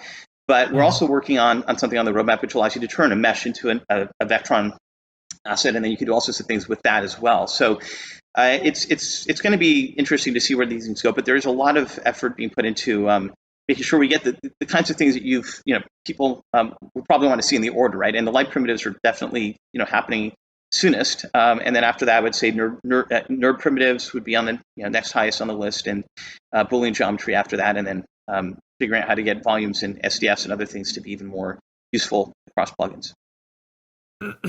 I want to know a little bit more. You had a slide up, and it had a shot of something David Brodeur rendered, and you were talking about fabric materials. Yep. So I want to know more about that. Yeah. So here's the thing. I saw his render after I had made my slides, right? And it looked great. But we were internally. I mean, there's a lot of work. I mean, there's one slide that talks about BRDF improvements, which are probably going to be ready kind of soon in terms of some of the other features. So nested dielectrics are part of that work. I mean, it's just basically fixing and improving the materials. So GGX, which is one of the BRDFs that we support in Octane, isn't energy preserving. It's actually something that is a bug, I would say, that is the reason why it's not the case now. And the Octane default BRDF is energy preserving is we didn't want to slow down Octane by making GGX energy preserving. We figured out finally how to do that. So that's going to be fixed. And then we're just looking at other things like Raphael Rao, give us amazing feedback on almost every part of the BRDF and other system which we're using, which we're looking at really as like one of our, like, are we making him happy? If we are, then we're probably okay on that front. So different BRDFs are things we're looking at, and the fabric one was something we were developing anyway. It was just like there's clearly a way for us to do fabric rendering even at the quality that was seen, that we're showing that sample, it was not done with the BRDF. We can make that work either render faster or easier or look better. And having something like that is equivalent to what we did recently in 2020 with the hair BRDF, which was a hair material essentially, which is just for hairs, but it's designed for hair rendering. And if we do something similar, where we take that fabric BRDF and make that really straightforward so that fabrics look absolutely perfect and render even faster, that would be the idea. Doesn't mean that you can't do great fabrics in Octane today, obviously, as that image that we used showed. But it was, I really wanted to show a sample of what fabric rendering in Octane currently looks like. And also, even if it looks like that and it's easier and it's faster to render, that's a win. So that's where that BRDF comes into place. And the other BRDF work is we're just going to make sure that Arnold standard surface, which is a very specific set and ordering of layers and how it works, is basically baked into Octane and is super fast, because that is one of the things that we could probably have done a translation for that. It's actually a little bit more specific than even the V-Ray or Corona material. So we felt, no, this is where we should do a specific separate material node that'll be identical to Arnold's. It'll be optimized. The reason standard surface in Arnold exists is because it does limit you in certain ways, but it gives you, more efficient rendering speed for any renderer. So that's something we'll definitely leverage for that material type. We're also planning to have a way to automatically, even maybe on the fly, convert any universal material or Octane material into standard surface, something we'd want to do anyway to try to get it so that if you plug in Arnold into an Octane scene and you do it through the Hydra render delegate, we can at least support Arnold's render delegates that way, and even anything that supports standard surface. So it's all, material conversion and support is really interesting. And a lot of work is going into that. It's awesome. Man, I'm looking at my notes. I feel like we've covered just about everything that I had in my notes. That's pretty amazing. I do want to get a little more feedback on where you are on building the holodeck. Yeah. I feel like every time we come there, you have like something else going in the mad scientist lab there. And one of these days we're gonna stop by and you're gonna be like, oh yeah, the holodeck's ready. Yeah. and you're gonna open a door and we're just gonna see it. Yep. Just be like Riker walking in for the first time. Well, I mean, there is some positive news, and I'm not sure where we were at when I was last on the show, but Lightfield Lab, who's our, we have a partnership with them, and it's a really long-term partnership because they're obviously, they're building these displays. The good news is they got a lot of funding. They closed a $28 million round of funding. Wow. I think it was late last year. I don't know. It was fairly recently. So they've actually scaled up significantly. Their investors were people like Samsung. So imagine Samsung, which makes TVs everywhere, whatever. They're obviously, I think Comcast and others were investors. So it's great because it does sort of validate. It gives them funding to build the hardware, which is what we all need. It also sort of, the types of investors they got kind of show you that the big display manufacturers like Samsung, which I think is the big, maybe them and LG are the biggest providers of displays in the world. For Samsung to invest in that round is like, well, Samsung kind of believes in the principle of it, and ultimately you would imagine them, when this holographic displays are ready, they would actually build a lot of these displays. Like, it's not going to be like the lab that's going to build and sell you the TV or the wall or whatever. It's going to be partners. They're just making the technology. Exactly, like Dolby does for sound, right? That kind of thing. Yeah. And that's good. So the fact that that's on track and these guys got a huge funding round this early with these kinds of investors is fantastic. They moved to a much larger office a couple of months back. And, COVID is like, maybe slowing stuff down a little bit, but they're basically on track to keep building the commercial versions of these displays.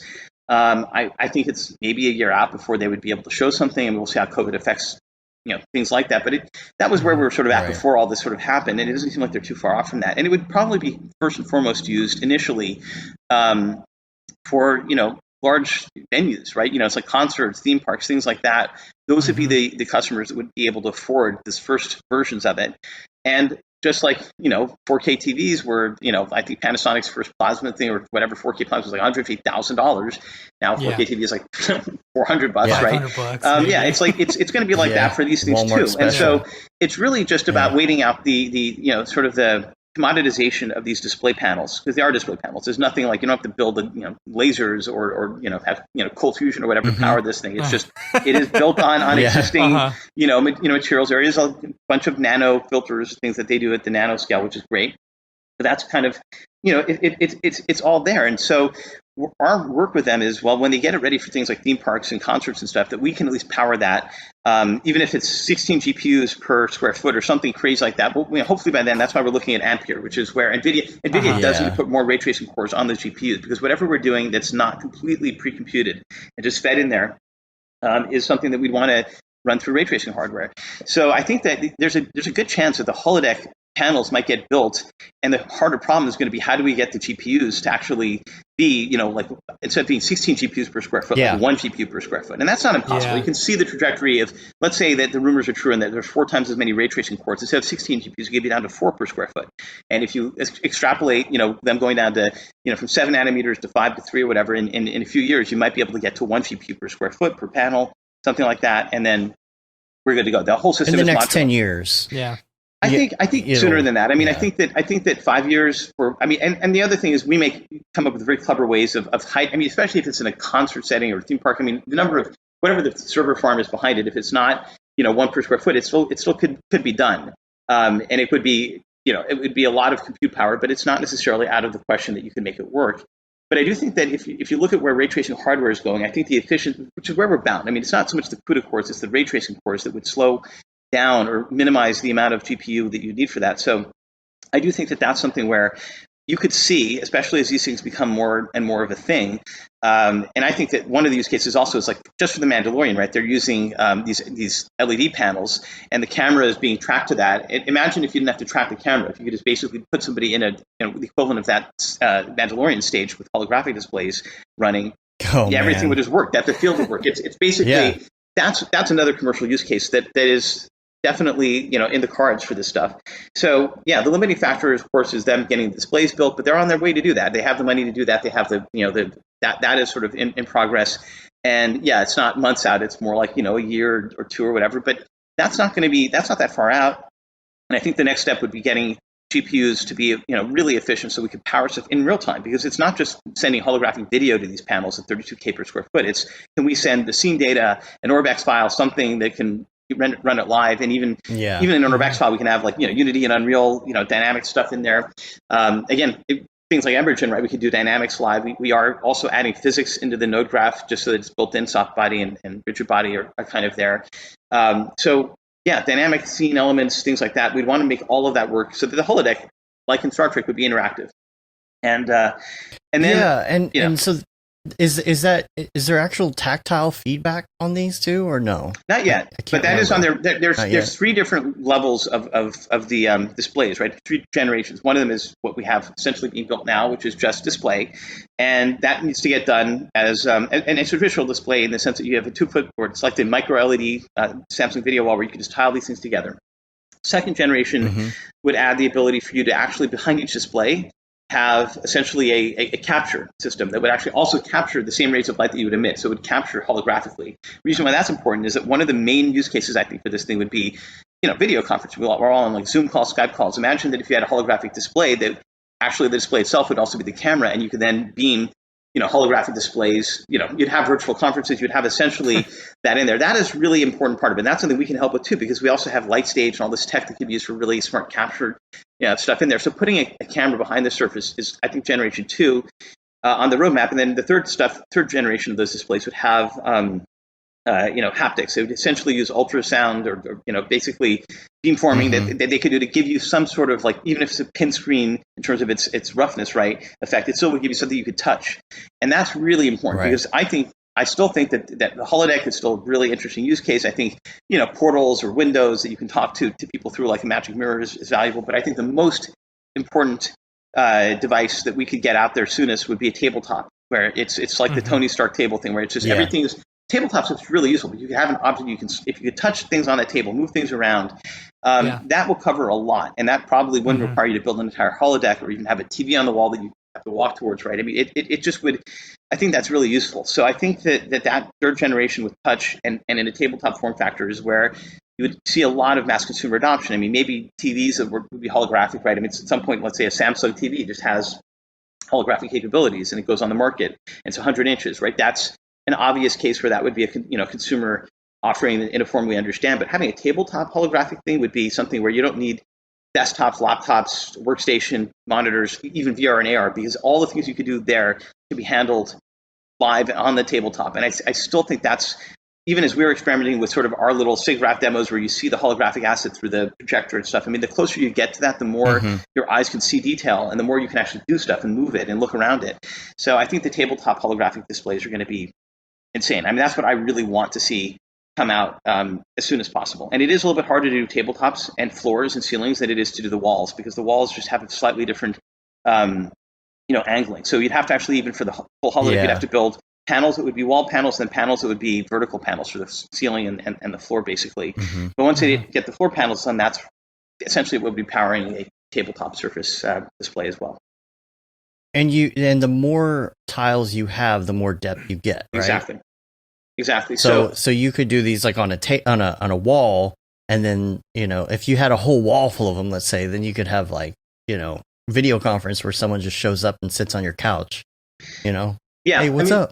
Yeah, the way that it works is it's basically it's because of clipping. At some point, the holographic display, as long as what you're looking at isn't clipped by the edge of the display, it can be projected holographically, and it gets and the more and more that it's from further out and on the side, the more expensive it gets. And it's a little bit like when you're wearing 3D glasses and something pops out of the screen. I mean, it can look like it's 10 feet in front of the display.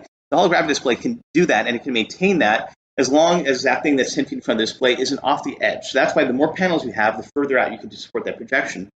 And it's essentially, that's why the tabletop stuff works well. And yeah, in a room, if the entire surface of the room is covered in holographic display panels, and it's large enough that you can essentially, let's say it's a 10 foot by 10 foot by 10 foot volume, and the projection can go out 5 feet, all the way to the center, then in some ways you're covered. And that's kind of how that would work. In theory, and we're sort of doing simulations where we can kind of see how all that plays out, and there's trade-offs and costings, because it does get expensive to project really far out at really wide angles, but it is something where there's probably a good sweet spot, and it depends very much on the size of the room you're in and how far you're from those surfaces. So that's why the tabletop one is going to look absolutely awesome, and it's not going to be expensive. I think the room-sized ones are going to push you to the highest density. You're going to have the most amount of tiles, frankly, and those tiles will have to be pretty robust. So it'll probably be millions of dollars to have a holographic, holodeck. I mean, it's not going to be, but that's something that's going to go down to hundreds of thousands, then tens of thousands, and then it'll be, not that much. And that is probably. Well, you won't need glasses. You won't need a helmet. You won't need AR, anything. It's just that's, to me, that sounds like the one that a lot of people will adopt. I agree. In bulk, because they don't need any of that. And I think glasses are a friction point, even if they're really lightweight. So they'll probably coexist for a while. I mean, if they're glasses you can wear outside and give you some sort of AR experience, that's cool. But I mean, as far as the real work being done, if you're going to do 3D content creation, for example, my ideal content creation platform would be a tabletop holographic display. That would give me touch. It would give me glasses-free, volume rendering, and it just, everything would feel like it would be something I can sit there, for hours, like I would in front of a laptop or a workstation doing. Work. Glasses, I'm not so sure about. Yeah, I think entertainment. If you can pay for a concert and just the band just shows up in your living room. Yeah. Especially nowadays, right? Yeah, absolutely. Yeah. Is there anything we haven't covered? I think my brain kind of hurts at this point. There's so much to ingest, so much to think about.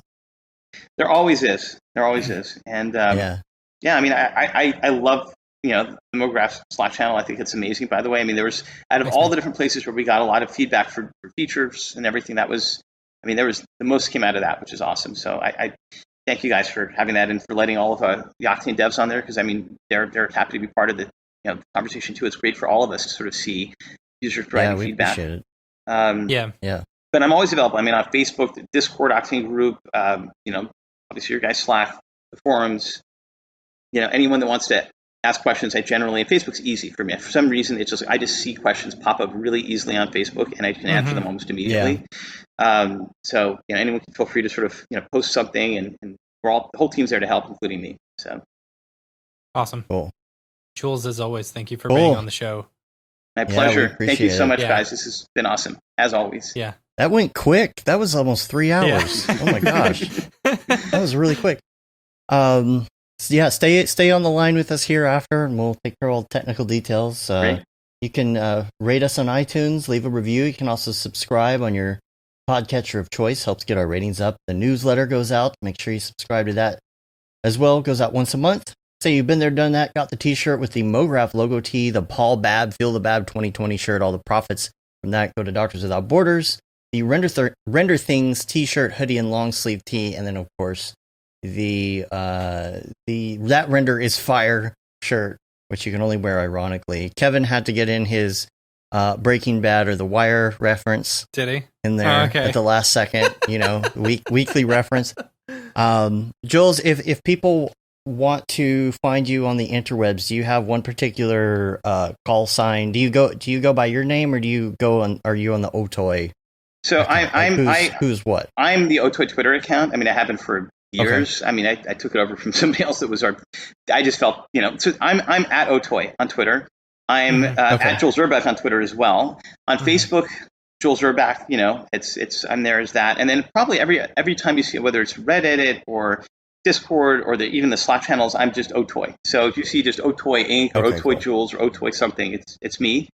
And that's always feel free to reach me on any of those channels. I mean, I'm around. Cool. Awesome. All right. Thanks a lot. Until next week, I'm Dave. And I'm Matt. Thank you, guys. Have a good one. Later, yo.